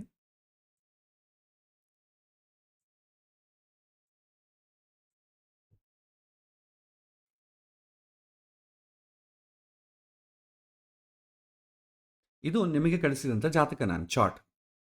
ಇದರಲ್ಲಿ ನನಗೆ ಡೌಟ್ ಯಾಕೆ ಬಂತು ಅಂದರೆ ಈಗ ಏನು ದಶೆ ನಡೀತಾ ಇದೆ? ರಾಹು ಮಹಾದಶೆ ನಡೀತಾ ಇದೆ. ಒಂದೊಂದರಲ್ಲಿ ಒಂದು ವಾರ ಆ ಕಡೆ ಈ ಕಡೆ ಇರ್ಬೋದು, ಏನು ದೊಡ್ಡ ಪ್ರಾಬ್ಲಮ್ ಏನಾಗಲ್ಲ. ಇಲ್ಲಿ ನೋಡಿ, ರಾಹು ಮಹಾದಶೆಯಲ್ಲಿ 25/1/2027ವರೆಗೂ ಕೇತು ದಶೆ ಇದೆ. ಬುಧ ದಶೆ ಬಂದು 8/7/2024, 24ರಿಂದ 27ವರೆಗೂ ಕೇತು ದಶೆ, ಮತ್ತು 27ರಿಂದ ನೆಕ್ಸ್ಟ್ ಶುಕ್ರ ದಶೆ 28. ಸೊ ಇದು ಈ ಎಂಡಿಂಗ್ ಟೈಮ್ಸ್ ಎಲ್ಲೋ ಮಿಸ್ ಮ್ಯಾಚ್ ಆಗಿದೆ. ಇದು ಸ್ಟಾರ್ಟಿಂಗ್ ಟೈಮ್ ಅಂದ್ಕೊಳ್ಳೋಣ ಅಂದರೆ ದೆನ್ ಓಕೆ, 12/2/2028ರಿಂದ 12/2/2031, ಯಾಕಂದರೆ ಶುಕ್ರ ದಶೆ ತುಂಬ ಜಾಸ್ತಿ ದಿನ ಇರ್ತದೆ. ಸ್ಟಾರ್ಟಿಂಗ್ ಟೈಮ್ ಅಂದ್ಕೊಂಡ್ರೆ ಓಕೆ, ಅದು ಎಂಡಿಂಗ್ ಟೈಮ್ ಅಂದ್ಕೊಂಡ್ರೆ ಕಷ್ಟ. ಭಾಳ ಕಡೆ ಏನಾಗ್ತದೆ, ಈ ಜಗನ್ನಾಥ ಹೋರದಲ್ಲಿ ಎಂಡಿಂಗ್ ಟೈಮ್ ಕೊಟ್ಟಿದ್ದೇವೆ ಅಂತ ಹೇಳ್ತಾರೆ, ಬಟ್ ಇಲ್ಲಿ ಸ್ಟಾರ್ಟಿಂಗ್ ಟೈಮ್ ಆಗಿದೆ. ಇದು ಸ್ವಲ್ಪ ಕನ್ಫ್ಯೂಸ್ ಆಗ್ತದೆ. ಹಾಗಾಗಿ ನೀವು ಆಲ್ಟರ್ನೇಟ್ ಬೇರೆ ನಿಮ್ಮ ಹತ್ರ ಇದಲ್ವ 2-3 ಸಾಫ್ಟ್ವೇರ್ಸ್ ನೋಡಬೇಕು. ಎಲ್ಲ ಸಾಫ್ಟ್ವೇರ್ಸು ಎಲ್ಲ ಜಾತಕಗಳು ಕರೆಕ್ಟಾಗಿ ಹೇಳುತ್ತೆ ಅಂತಲ್ಲ, ಯಾಕಂದರೆ ಇದು ಜರ್ಮನಿ ಲ್ಯಾಂಗಿಟ್ಯೂಡ್ ಅಲ್ವಾ, ಮೇ ಬಿ ಸಮ್ಟೈಮ್ಸ್ ಮಿಸ್ಟೇಕ್ ಮಾಡ್ತದೆ. ಅದಕ್ಕೆ 2-3 ಇದರಲ್ಲಿ ಚೆಕ್ ಮಾಡ್ಕೊತಾ ಇರಬೇಕು ನಾವು. ಎಲ್ಲೋ ಒಂದು ಕಡೆ ಡೌಟ್ ಬರುತ್ತೆ, ಡೌಟ್ ಮಾಡಿದಾಗ ರೀಚೆಕ್ ಮಾಡ್ಕೋಬೇಕು. ಡೌಟ್ ಬರದ್ರೆ ಓಕೆ, ಡೌಟ್ ಬಂದರೆ ರೀಚೆಕ್ ಮಾಡ್ಕೊಳ್ಬೇಕು. ಇಲ್ಲಿ ಸ್ವಲ್ಪ ದಶೆಗಳು ಸ್ಟಾರ್ಟಿಂಗ್ ಟೈಮು ಎಂಡಿಂಗ್ ಟೈಮಲ್ಲಿ ನಂಗೆ ಸ್ವಲ್ಪ ಕನ್ಫ್ಯೂಸ್ ಆಯಿತು. ಅದಕ್ಕೆ ಬೇರೆ ಬೇರೆ ಸಾಫ್ಟ್ವೇರ್ಸ್ ಅಪ್ಲಿಕೇಶನ್ ನೋಡಿದಾಗ ಸ್ವಲ್ಪ ಇದು ಯಾಕೋ ವ್ಯತ್ಯಾಸ ಬಂತಾಗಿ, ಅದಕ್ಕಾಗಿ ನಾನು ಬೇರೆ ಯಾವುದು ಕ್ರಿಯೇಟ್ ಮಾಡಿದ್ದೇನೆ, ನಾನೇ ಮ್ಯಾನ್ಯುವಲಾಗಿ ಹಾಕಿದ್ದೇನೆ ನೋಡಿ. ಸರಿ, ಈಗ ದಶೆಗಳು ನೀವು ಅಷ್ಟು ಪರ್ಫೆಕ್ಟಾಗಿ ಇದ್ದರೂ ಇಲ್ಲದ್ರೆ ಅದೇನು ನಿಮಗೇನು ದೊಡ್ಡ ಈಗ ತೊಂದರೆ ಕೊಡಲ್ಲ, ನಿಮಗೆ ಅನಲೈಸ್ ಮಾಡೋಕ್ಕೆ ಬರಬೇಕು. ಓಕೆ, ಸೊ ಈಗ ಓಕೆ, ಈಗ ಬುಧ ಭುಕ್ತಿ ನಡೀತಾ ಇದೆ. ರಾಹು ಮಹಾದಶೆಯಲ್ಲಿ ಬುಧ ಭುಕ್ತಿ. ಸೊ ಬುಧ ಏನು ಭುಕ್ತಿ? ಬುಧಗೂ 6ನೇ ಮನೆಗೂ ಏನಾದರೂ ಸಂಬಂಧ ಇದೆಯಾ ಅಂತ ನೋಡ್ಕೊಳ್ಳಿ. ಈ ಬುಧ ಗ್ರಹ ಲಗ್ನದಿಂದ ನವಮ ದ್ವಾದಶಾಧಿಪತಿ ಆಗಿದ್ದಾನೆ. ನವಮ ಅಂದರೆ ಸ್ಪಿರಿಚುವಾಲಿಟಿ, ದ್ವಾದಶ ಅಂದರೆ ಖರ್ಚುಗಳು. ಇದಕ್ಕೆ ಸಂಬಂಧಪಟ್ಟದ್ದು ಬುಧ. ಪ್ಲಸ್ ಎಜುಕೇಷನು ಅದೆಲ್ಲ ಬರುತ್ತೆ. ಬೇಕಾದ್ರೆ ಅವರು ಅದಕ್ಕೆ ಸಂಬಂಧಪಟ್ಟ ಪ್ರಶ್ನೆ ಇದ್ದರೆ ಹೇಳ್ಬೋದು, ಇಲ್ಲದ್ರೆ ಏನು ಮಾಡೋಕ್ಕಾಗಲ್ಲ. ಈ ಬುಧನಿಗೂ 6ನೇ ಮನೆಗೂ ಏನೋ ಸಂಬಂಧ ಇದೆಯಾ? ಡೈರೆಕ್ಟಾಗಿ ಏನು ಸಂಬಂಧವೂ ಇಲ್ಲ. 6ನೇ ಮನೆಗೆ ನೋಡುವಂಥ ಗ್ರಹಗಳು ಬುಧನ ಮನೆಗಿದ್ದಾರೆ. ದಟ್ ಈಸ್ ತುಂಬ ದೂರದ ಸಂಬಂಧ. ಆ ಸಂಬಂಧವನ್ನು ನಾವು ತೆಗೆದುಕೊಳ್ಳೋದಿಲ್ಲ. ಡೈರೆಕ್ಟಾಗಿ ಸಂಯೋಗ ಆಗಬಹುದು, ಅಥವಾ ಸ್ಥಾನ ಆಗಬಹುದು, ಅಥವಾ ದೃಷ್ಟಿ ಆಗಲಿ, ಯಾವುದೋ ಒಂದು ಸಂಬಂಧ ಇರಬೇಕು. ಸದ್ಯಕ್ಕೆ ಬುಧಗೂ ಆ ಥರ ಏನೂ ಸಂಬಂಧ ಇಲ್ಲ. ನೆಕ್ಸ್ಟ್ ಬುಧ ಬುಧನಿಗೆ 6ನೇ ಮನೆಗೆ ಡೈರೆಕ್ಟಾಗಿ ಸಂಬಂಧ ಇಲ್ಲ. ಆದ ಕಾರಣ ರಾಹುವಿಗೆ ಸಂಬಂಧ ಇದೆ. ರಾಹು ಮಹಾದಶೆ ನಡೀತಾ ಇದೆ. ರಾಹುವಿಗೂ 6ನೇ ಮನೆಗೂ ಸಂಬಂಧ ಇದೆ, ಬಟ್ ಬುಧನಿಗೇನು ಸಂಬಂಧ ಇಲ್ಲ. ಸೊ ನಮಗೆ ಸಾಲಗಳು ಕ್ಲಿಯರ್ ಆಗಬೇಕು ಅಂತಂದರೆ ಏನು? ಶುಭ ಗ್ರಹಗಳ ಸಂಬಂಧ ಬರಬೇಕಲ್ಲ. ಶುಭ ಗ್ರಹಗಳು ಯಾವುದಿದೆ? ಒಂದು ಗುರು, ಒಂದು ಶುಕ್ರ. ಈಗ ಶುಕ್ರಗಾಗಲಿ ಗುರು ಆಗಲಿ ಸಂಬಂಧಪಟ್ಟ ದಶೆ ಯಾವುದನ್ನು ಆಪ್ರೇಟ್ ಆಗಬೇಕು. ದಶೆ ಆಗ್ಬೋದು, ಭುಕ್ತಿ ಆಗಲಿ ಆಪ್ರೇಟ್ ಆಗಬೇಕು. ಆವಾಗ ಅದು ಕ್ಲಿಯರ್ ಆಗಲಿಕ್ಕೆ ಸ್ವಲ್ಪ ಮಾರ್ಗ. ಬುಧ ನಡೀತಾ ಇಲ್ಲ. ನೆಕ್ಸ್ಟ್ ಕೇತು ಆಲ್ರೆಡಿ 6ನೇ ಮನೆಗೆ ಇದ್ದಾನೆ. ಇನ್ನೂ ಸ್ವಲ್ಪ ಈ ಪೀರಿಯಡಲ್ಲಿ 26 to 27 ಇನ್ನೂ ತುಂಬ ಹುಚ್ಚಿ ಕೆಟ್ಟೋಗ್ತದೆ ತಲೆ. ಯಾಕಂದರೆ ಆಲ್ರೆಡಿ ಕೇತು ಅದರ ಮನೆಗಿರೋದ್ರಿಂದ ಯಾಕಪ್ಪ ಈ ಸಾಲಗಳು ಅಂತ ಊರು ಬಿಟ್ಟು ಹೋಗೋ ಪ್ರಸಂಗ ಬರ್ತದೆ. ಆ ಥರ ವಿರಕ್ತಿ ಬರ್ತದೆ. ಎಲ್ಲವನ್ನ ಕಳ್ಕೊಂಡಿವಲ್ಲ ಈ ಸಾಲಗಳಿಂದ, ಇಷ್ಟೇನ ಜೀವನ, ಇದಕ್ಕೋಸ್ಕರ ಯಾಕೆ ಒದ್ದಾಡಿದ್ವಿ ಅಂತ ಅನಿಸುತ್ತೆ. ನೆಕ್ಸ್ಟ್ ಯಾವ ಬರುತ್ತೆ? 27ಇಂದ ಶುಕ್ರ 2030ವರೆಗೂ ಇದೆ. ಆವಾಗ ಶುಕ್ರ ಭುಕ್ತಿ ಆಪ್ರೇಟ್ ಆಗ್ತದೆ. ಆ ಶುಕ್ರ ಭುಕ್ತಿ ಕೂಡ, ಶುಕ್ರ ನೋಡಿ ಲಗ್ನ ಅಷ್ಟಮಾಧಿಪತಿ ಬೇರೆ, ಅಷ್ಟಮಾಧಿಪತಿ ಆಗಿದ್ದಾನೆ. ಶುಕ್ರ ಏನೋ ಶುಭಗ್ರಹವೇ ಒಪ್ಕೊಳ್ಳೋಣ. ಪ್ಲಸ್ ಆ ಗ್ರಹ ಹೇಗಿದೆ? ವೀಕ್ ಆಗಿದೆ. ನವಾಮಿ ಒಂದು ವೇಳೆ ನೀವು ಆ ಗ್ರಹ ಬಲ ಹೇಗಿದೆ ಅಂತ ಇನ್ನೂ ತಿಳ್ಕೊಳ್ಬೇಕು ಅಂದರೆ ನವಾಂಶದಲ್ಲಿ ಹೇಗಿದ್ದಾನೆ ಅಂತ ನೋಡ್ತೇವೆ. ಭಾಳ ಜನ ನವಾಂಶ ನೋಡೋದು ಇದಕ್ಕೆ, ಆ ಗ್ರಹ ಬಲವಾಗಿದೆಯಾ ಅಂತ ತಿಳ್ಕೊಳ್ಳಿಕ್ಕೆ. ನವಾಂಶದಲ್ಲಿ ಕೂಡ ನೀಚೆಗೆ ಹತ್ತಿರ ಇದ್ದರೆ, ಶತ್ರುಕ್ಷೇತ್ರದಲ್ಲಿದ್ದರೆ ಅದೇನು ಫಲ ಕೊಡಲ್ಲ. ನವಾಂಶದಲ್ಲಿ ಏನಾದರೂ ಉಚ್ಚ ಸ್ಥಾನದಲ್ಲಿದ್ದರೆ, ಸ್ವಕ್ಷೇತ್ರದಲ್ಲಿದ್ದರೆ ಓಕೆ, ಬೆಟರ್ ಅಂತ ಹೇಳ್ಬೋದು. ಸೊ ನವಾಂಶದಲ್ಲಿ ನೋಡಿದ್ರೆ ಶುಕ್ರ ಸ್ವಕ್ಷೇತ್ರದಲ್ಲಿದ್ದಾನೆ, ಅಂದರೆ ಬಲವಾಗಿದ್ದಾನೆ ಅಂತ ತಿಳ್ಕೊಳ್ಬೋದು. ರಾಶಿಚಕ್ರದಲ್ಲಿ ನೀಚ ಸ್ಥಾನದಲ್ಲಿದ್ರೂ ನವಾಂಶದಲ್ಲಿ ಸ್ವಕ್ಷೇತ್ರದಲ್ಲಿದ್ದಾನೆ. ಇನ್ನು ನೀವು ಡೀಪಾಗಿ ಅಡ್ವಾನ್ಸ್ಡ್ ಹೋಗಬೇಕಾದ್ರೆ ಷಡ್ಬರದಲ್ಲಿ ಇಷ್ಟು ಬಂದಿದೆ, ಅಷ್ಟಕ ವರ್ಗದಲ್ಲಿ, ಶುಕ್ರಾಷ್ಟಕ ವರ್ಗದಲ್ಲಿ ಎಷ್ಟು ಪಾಯಿಂಟ್ಸ್ ಬಂದಿದೆ ಅಂತ ನೋಡ್ತೇವೆ. ನವಾಂಶದಲ್ಲಿ ಶುಕ್ರಾಷ್ಟಕ ವರ್ಗದಲ್ಲಿ ವೃಷಭಕ್ಕೆ ಎಷ್ಟು ಪಾಯಿಂಟ್ಸ್ ಬಂದಿದೆ ಅಂತ ನೋಡ್ತೇವೆ. ಆವಾಗ ಅದರ ಬಲ ಅಂತಂಬೋದು ನಮಗೊಂದು ಗೊತ್ತಾಗ್ತದೆ. ಎಲ್ಲ ಷಡ್ವರ್ಗಗಳು ಆಗ್ಬೋದು, ಅಷ್ಟಕ ವರ್ಗ, ಷಡ್ಬಲ ಎಲ್ಲ ಯಾಕೆ ನೋಡ್ತೀವಿ ಅಂದರೆ ಒಂದು ಗ್ರಹದ ಬಲವನ್ನು ತಿಳ್ಕೊಳ್ಳಿಕ್ಕೆ. ಅಲ್ಲೇನು ರಿಸಲ್ಟ್ ಮಾಡಿಫೈ ಆಗಲ್ಲ, ಬಲ ಮಾಡಿಫೈ ಆಗ್ತದೆ. ಬಲ ಮಾಡಿಫೈ ಆದರೆ ಜಾತಕದಲ್ಲಿದ್ದಂಥ ಸ್ವಲ್ಪ ನಮಗೆ ಇಂಟೆನ್ಸಿಟಿ ಜಾಸ್ತಿ ಆಗೋದು ಕಡಿಮೆ ಆಗೋದು ಆಗ್ತದೆ. ಅಷ್ಟನ್ನು ನಾವು ನೋಡ್ತೇವೆ. ಸೊ ಇಲ್ಲಿ ಶುಕ್ರ ನಡೆಯೋದು ಯಾವಾಗ? 2027. ಸೊ 2027ಇಂದ ಸ್ವಲ್ಪ ಕ್ಲಿಯರ್ ಆಗಲಿಕ್ಕೆ ಅವಕಾಶ ಉಂಟು ಅಂತ ಹೇಳ್ಬೋದು. ಅಷ್ಟವರೆಗೂ ಸ್ವಲ್ಪ ಪರದಾಟ ಇರ್ತದೆ. ಇನ್ನೊಂದು, ಮಾಮೂಲಾಗಿ ನ್ಯಾಚುರಲ್ ಆಗಿ ನೋಡಿದ್ರೆ ಉದ್ಯೋಗದಿಂದನೇ ಈಗ ಸಾಲವನ್ನು ಕ್ಲಿಯರ್ ಮಾಡಲಿಕ್ಕೆ ಆಗೋದಿಲ್ಲ. ಕಂಪಲ್ಸರಿ ಯಾರಿಗೆ ಸಾಲ ಇಸ್ಕೊಟ್ಟಿದ್ದಾಳೋ ಅವ್ರು ರೀಪೇ ಮಾಡಬೇಕು. ಸದ್ಯಕ್ಕೆ ಅವರು ರೀಪೇ ಮಾಡ್ತಾ ಇಲ್ಲ. 6ನೇ ಮನೆ ಸಂಬಂಧ ಇರೋದ್ರಿಂದ ಶತ್ರು, ಸಾಲ ರೀಪೇ ಮಾಡು ಅಂತ ಕೇಳಿದ್ರೆ ಶತ್ರು ಆಗ್ಬಿಡ್ತೇವೆ. ಸೊ ಈಗ ಈ ಅಕ್ಕಗೆ ತಮ್ಮಗೆ ಅಷ್ಟು ರಿಲೇಷನ್ಶಿಪ್ಪು ಸರಿ ಇಲ್ಲ. ದುಡ್ಡೇನೋ ತೊಗೊಂಬಿಟ್ಟ, ಯಾವಾಗ ಕೊಡ್ತಾನೆ ಹೇಳ್ತಾ ಇಲ್ಲ, ಪ್ರೆಷರ್ ಮಾಡ್ತಾ ಇದ್ದಾಳೆ. ಬ್ಯಾಂಕ್ ಅವ್ರ ಮನೆಗೆ ಬರ್ತಾ ಇದ್ದಾರೆ, ತಮ್ಮನಿಗೆ ಹೇಳಿದ್ರೆ ಅವನದೇ ಸಮಸ್ಯೆಗಳು ಜಾಸ್ತಿ ಇದೆ. ಕೊನೆಗೆ ಮನೆ ಬಿಟ್ಟು ಓಡಿ ಹೋಗೋ ಪ್ರಸಂಗವರೆಗೂ ಬಂದಿದೆ ಈಗ. ಯಾಕೆಂದರೆ ಬ್ಯಾಂಕ್ ಅವರು ಮನೆಗೆ ಬರ್ತಾ ಇರ್ತಾರೆ, ಅದೊಂದು ಹರಾಸ್ಮೆಂಟ್ ಅಲ್ವಾ, ಬೈತಾರೆ, ಏನು ಉತ್ತರ ಕೊಡ್ತೇವೆ? ಆ ಪ್ರಸಂಗವರೆಗೂ ಬಂದಿದೆ. ಸೊ ಸದ್ಯಕ್ಕೆ ತಮ್ಮನ ಸಪೋರ್ಟ್ ಕೂಡ ಇಲ್ಲ. ಇವೆಂದೋ ಅವನಿಗೆ, ಯಾಕಂದರೆ ಅವನಿಗೋಸ್ಕರ ಸಾಲ ಮಾಡಿರೋದ್ರ ಕಾರಣ ಅವನು ಬೇರೆ ಚಾನಲ್ಸಲ್ಲಿ ಕೂಡ ತುಂಬ ಸಾಲ ಮಾಡಿದ್ದಾನೆ. ಅದು ಕ್ಲಿಯರ್ ಮಾಡೋದ್ರಲ್ಲಿ ಇದನ್ನು ಸ್ವಲ್ಪ ಲೈಟಾಗಿ ತೊಗೊಳ್ತಿದ್ದಾನೆ. ಯಾಕೆಂದರೆ ಬ್ಯಾಂಕ್ ಅವ್ರು ಡೈರೆಕ್ಟಾಗಿ ಬಂದು ಅವನು ಕೇಳ್ತಾ ಇಲ್ಲ, ಅಕ್ಕನೆಲ್ಲ ಕೇಳ್ತಾ ಇರೋದು. ಆ ಇಂಪ್ಯಾಕ್ಟ್ ಅವನಿಗೇನಿರಲ್ಲ. ಸಾಲ ಕೇಳಿದ್ರೆ ಶತ್ರುತ್ವ ಆಗ್ತದೆ. ಸೊ 6ನೇ ಮನೆಗೆ ಸಂಬಂಧಪಟ್ಟದೆಲ್ಲ ಆಪರೇಟ್ ಆಗ್ತದೆ. ಈ ಥರ ಆಲೋಚನೆ ಮಾಡಿ ಮಾಡಿ ಏನಾಗಿದೆ, ಈಕೆಗೆ ಶುಗರು ಇದೆ. ಸೊ ಹಾಗಾಗಿ ರೋಗ ಕೂಡ ಟ್ರಿಗರ್ ಮಾಡ್ತಾ ಇದೆ ಅಂತ ಹೇಳ್ಬೋದು. ಬಟ್ ಯಾವಾಗ ಕ್ಲಿಯರ್ ಆಗಬಹುದು, ತಮ್ಮನಿಂದ ಬರೋದಾಗಲಿ, ರಿಪೇ ಮಾಡೋದಾಗಲಿ, ತಾನೇ ಮಾಡ್ಕೊಳ್ಳೋದಾಗಲಿ ಯಾವಾಗ ಆಗುತ್ತೆ ಅಂದರೆ ಈ ಶುಕ್ರ 27/1/2027 ಈ ಟೈಮಲ್ಲಿ ಅನುಕೂಲ ಆಗ್ತದೆ. ಆ ಟೈಮಲ್ಲಿ ಸ್ವಲ್ಪ ಸಾಲ ಕ್ಲಿಯರ್ ಆಗ್ತದೆ. ಅವ್ರಿಗೆ ಅಡ್ರೆಸ್ ಮಾಡೋ ಕಾಲಕ್ಕೆ ಏನು ಮಾಡ್ತೇವೆ, ಅದನ್ನು ಹೇಳಬೇಕಾಗ್ತದೆ. ಸದ್ಯಕ್ಕೆ ಈಗ ಟೈಮ್ ಚೆನ್ನಾಗಿಲ್ಲ. ಸೊ ನಿಮಗೆ ಸಾಲಗಳು ನಿಧಾನವಾಗಿ 2027 ಕ್ಲಿಯರ್ ಆಗ್ತದೆ. ಅಷ್ಟವರೆಗೂ ಸ್ವಲ್ಪ ಕಷ್ಟಪಡಬೇಕಾಗ್ತದೆ ಅಂತ ಹೇಳ್ತೇವೆ. ಅಷ್ಟಕ್ಕೆ ಮುಂಚೆ ಸಾಲ ಕ್ಲಿಯರ್ ಆಗಲ್ವಾ ಅಂದರೆ ತುಂಬ ಪ್ರಯತ್ನ ಮಾಡಬೇಕು. ಆದರೆ ಆ ಶುಕ್ರದಶೆ ಬಂದಾಗ ಯಾವುದೋ ಒಂದು ಮಾರ್ಗದ ಮುಖಾಂತರವಾಗಿ ತಮ್ಮನೇ ತೀರಿಸ್ಬೋದು. ಈಕೆ ಪ್ರಯತ್ನ ಮಾಡಬೇಕಾದ್ರೆ ಶುಕ್ರ 2027 ಸ್ವಲ್ಪ ಕ್ಲಿಯರ್ ಆಗ್ತಾ ಬರ್ತದೆ ಅಂತ ನಾವು ಗೈಡ್ ಮಾಡ್ತೇವೆ. ಇದು ಸಾಲಗಳಿಗೆ ಸಂಬಂಧಪಟ್ಟ ನಾವು ಹೇಳೋದು.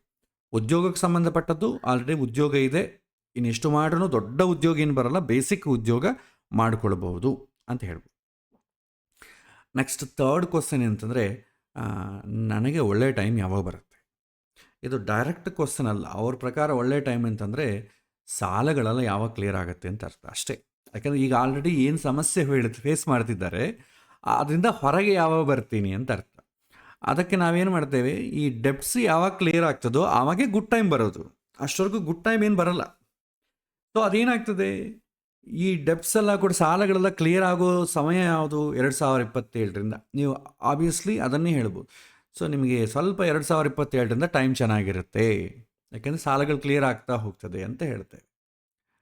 ಸೊ ಇನ್ನು ಇದಕ್ಕೆ ಬೇಕಾದ್ರೆ ನೀವು ಗೋಚಾರವನ್ನು ಕೂಡ ನೋಡಿ ನೀವು ಹಾಕ್ಬೋದು. ಸೊ ಗೋಚಾರದ ಪಾಠದಲ್ಲಿ ಕೂಡ ನಿಮಗೆ ಯಾವ ಗ್ರಹ ಅಧಿಪತಿ ಇಲ್ಲಿದ್ದಾಗ ಯಾವ ರೀತಿ ಫಲ ಕೊಡುತ್ತೆ ಅಂತಂಬೋದು ನಿಮಗೆ ನಾನು ಕೊಟ್ಟಿದ್ದೇನೆ, ಒಂದು ಚಾರ್ಟ್ ಕೊಟ್ಟಿದ್ದೇನೆ. ಆ ಚಾರ್ಟ್ ನೋಡಿ ನೀವು ಹೇಳ್ಬೋದು. ಈಗ ಸಾಲದ ಬಗ್ಗೆ, ಉದ್ಯೋಗದ ಬಗ್ಗೆ ಮಾತಾಡೋಣ.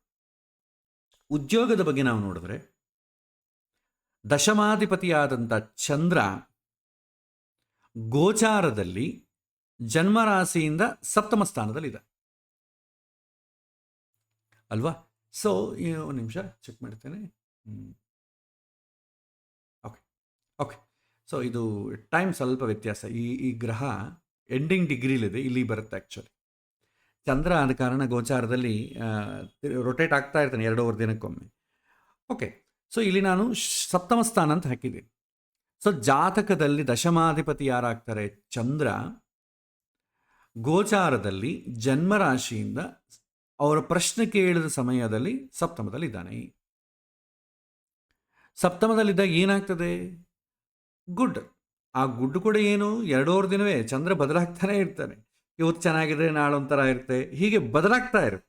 ಎಲ್ಲ ತರಹದ 12 ಭಾವಗಳಲ್ಲಿ ಚಂದ್ರ ಹೋಗ್ತಾ ಇರೋ ಎಲ್ಲ ರೀತಿಯಾದಂಥ ಫಲವನ್ನು ಇವರು ಫೇಸ್ ಮಾಡ್ತಾರೆ. ಚಂದ್ರ ದಶಮಾಧಿಪತಿ ಆದರೆ ಅದೇ ಫ್ರೀಕ್ವೆಂಟ್ ಚೇಂಜಸ್ ಇರುತ್ತೆ. ಅದೇ ದಶಮಾಧಿಪತಿ ಶನಿ ಆದ ಅಂದ್ಕೊಳ್ಳಿ, 2.5 ವರ್ಷಕ್ಕೊಮ್ಮೆ ಬದಲಾಗ್ತದೆ ಅವ್ರಿಗೆ. ಅವ್ರು ತುಂಬ ಸ್ಟೇಬಲ್ ಆಗಿರುತ್ತೆ. ಹಾಗಾಗಿ ಯಾವ ಗ್ರಹ ಯಾವ ಅಧಿಪತಿ ಆಗ್ತಾನೆ ಅಂದ್ರ ಮೇಲೆ ಕೂಡ ನಮಗೆ ಫಲ ಬದಲಾಗ್ತಾ ಹೋಗ್ತದೆ. ಇವ್ರಿಗೆ ಉದ್ಯೋಗದಲ್ಲಿ ಸಡನ್ನಾಗಿ ಥಾಟ್ಸ್ ಚೇಂಜ್ ಆಗುತ್ತೆ. ಹೊಸದು ಮಾಡಬೇಕು, ಹೊಸ ಕೆಲಸ ಮಾಡಬೇಕು ಅನಿಸುತ್ತೆ. ಉದ್ಯೋಗ ಅಂತಂದೇ ಅಲ್ಲ, ಯಾವುದೇ ಕೆಲಸ ಆಗಲಿ. ಇವತ್ತು ಹೀಗೆ ಮಾಡಬೇಕು ಅನಿಸ್ತು, ಒಂದು 2 ಡೇಸ್ ಆದಮೇಲೆ ಹೀಗೆ ಬೇಡ, ಇನ್ನೊಂದು ಥರ ಮಾಡೋಣ. ಯಾಕಂದ್ರೆ ಬದಲಾಗ್ತಾ ಇರುತ್ತೆ. ಯಾಕಂದರೆ ಕರ್ಮಾಧಿಪತಿ ಗೋಚಾರದಲ್ಲಿ ಬದಲಾಗೋದ್ರಿಂದ ಪ್ರಯತ್ನವೂ ಬದಲಾಗ್ತಾ ಇರುತ್ತೆ. ದಶೆ ಅಂತಂದರೆ ಅವಕಾಶ ಯಾವ ಬರುತ್ತೆ ಅಂತ ಹೇಳಿದ್ವಿ. ಇಲ್ಲಿ ಪ್ರಯತ್ನ ಹೇಗಿರುತ್ತೆ? ಇವರು ಸರಿ ಅದಕ್ಕೆ ತಕ್ಕಂತೆ ಒಳ್ಳೆ ಅವಕಾಶ ಏನೋ ಬಂತು, ಬಟ್ ಪ್ರಯತ್ನ ಮಾಡಬೇಕಲ್ವಾ? ಅದಕ್ಕೆ ಸೊ ಚಂದ್ರ ಏನು ಹೇಳ್ತಾನೆ? ಮನಸ್ಸೌಖ್ಯಂ ಯಶೋವೃದ್ಧಿ ಶತ್ರುಹಾನಿ ಧನಾಗಮಃ. ಮನಸ್ಸೌಖ್ಯಂ, ಸದ್ಯಕ್ಕೆ ಮನಸ್ಸೌಖ್ಯ ಇಲ್ಲ, ಯಾಕಂದರೆ ಸಾಲಗಳಿದೆ. ಯಶೋವೃದ್ಧಿ, ಸಾಲಗಳಿದೆ, ಯಶೋವೃದ್ಧಿ ಇಲ್ಲ. ಶತ್ರುಹಾನಿ ಇದೆ. ಎಲ್ಲವನ್ನು ತಗೊಳ್ಬೇಕಾಗಿಲ್ಲ, ನಮಗೆ ಪ್ರಶ್ನೆಗೆ ಸಂಬಂಧಪಟ್ಟದ್ದೇನು ಅಷ್ಟೇ ತಗೊಳ್ಬೇಕು. ಧನಾಗಮಃ, ಶತ್ರುಹಾನಿ ಇದೆ, ಧನಾಗಮಃ. ಸೊ ಉದ್ಯೋಗ ಮಾಡೋದ್ರಿಂದ ಉದ್ಯೋಗಕ್ಕೆ ರಿಲೇಟ್ ಆಗಿ ಏನು ಮಾಡಬೇಕು? ಧನ ಬರುತ್ತೆ. ಸ್ತ್ರೀ ಸೌಖ್ಯಂ ದೇಹ ಸೌಖ್ಯಂ ಚ ಸಪ್ತಮಸ್ತೆ ಯದಾ ವಿದುಹು. ಈ ಸ್ತ್ರೀ ಸೌಖ್ಯ ದೇಹ ಸೌಖ್ಯ ಅದಕ್ಕೆ ಸಂಬಂಧಪಟ್ಟ ಪ್ರಶ್ನೆಗಳೇನೂ ಇಲ್ಲ, ಆದ ಕಾರಣ ಜಸ್ಟ್ ಇಗ್ನೋರ್ ಇಟ್, ಅದನ್ನು ತಲೆಕೆಡಿಸ್ಕೊಳ್ಬೇಡಿ. ಅದು ಬೇರೆ ಪ್ರಶ್ನೆ ಕೇಳಿದಾಗ ಅದು ಉತ್ತರ ಬರ್ತದೆ. ನೆಕ್ಸ್ಟ್ ಈಗ ಸಾಲಗಳ ವಿಚಾರಕ್ಕೆ ಬರೋಣ. ಜಾತಕದಲ್ಲಿ ತೃತೀಯ ಷಷ್ಠಾಧಿಪತಿಯಾದಂಥ ಗುರು ಗೋಚಾರದಲ್ಲಿ ಕೂಡ 6ನೇ ಮನೆಗೆ ಇದ್ದಾನೆ ನೋಡಿ. ವಿಚಿತ್ರ ಅಂದರೆ ಅದು ಟ್ರಿಗರ್ ಆಗಿರೋದು ಅದಕ್ಕೆ. ಈಗ ಗುರು ಆಲ್ರೆಡಿ ಅಲ್ಲಿಗೆ ಬಂದು ಯಾವಾಗ ಲಾಸ್ಟ್ ಇಯರ್ ಮೇನಾಗಿ ಬಂದಿದ್ದಾನೆ. ಲಾಸ್ಟ್ ಇಯರ್ ಮೇಯಿಂದನೇ ಈಗ ಸಾಲ ಶುರು ಆಗಿದೆ. ತಮ್ಮನಿಗೋಸ್ಕರ ಪರದಾಡಿ ಸಾಲಗಳು ತೆಗೆಸ್ಕೊಟ್ಟು ಈಗ ಆಲ್ರೆಡಿ 5 ಮಂತ್ಸಿಂದ ಆಕೆ ಸಾಲಗಳ ರೀಪೇ ಮಾಡಲಿಕ್ಕೆ EMI ಕಟ್ಟಲಿಕ್ಕೆ ಆಗದೆ ಒದ್ದಾಡ್ತಿದ್ದಾಳೆ. ಸೊ ಆಲ್ರೆಡಿ ಗೋಚಾರದಲ್ಲೂ ಕೂಡ ಜಾತಕದಲ್ಲಿ 6ನೇ ಮನೆಯ ಅಧಿಪತಿ ಆದಂಥ ಗುರು ಗೋಚಾರದಲ್ಲಿ ಕೂಡ 6ನೇ ಮನೆಯಾಗಿದ್ದಾನೆ. ಅಟ್ಲೀಸ್ಟ್ ಗೋಚಾರದಲ್ಲಿ ಶುಭ ಸ್ಥಾನದಲ್ಲನ್ನು ಇದ್ದಿದ್ರೆ ಚೆನ್ನಾಗಿತ್ತು. ಸೊ ದಟ್ ಇಂಡಿಕೇಟ್ಸ್ ಬ್ಯಾಡ್. ಪಾಪಗ್ರಹ 6ನೇ ಮನೆಗೆ ಒಳ್ಳೆಯದು, ಬಟ್ ಶುಭಗ್ರಹ 6ನೇ ಮನೆಗಿರಬಾರದು. ಶನಿ ಆದರೆ 6ನೇ ಮನೆಗೆ ಒಳ್ಳೆಯದು, ಬಟ್ ಇಲ್ಲಿ ಗುರು ಆಗ್ಬಿಟ್ಟಿದ್ದಾನೆ. ಏನು ಕೊಡ್ತಾನೆ?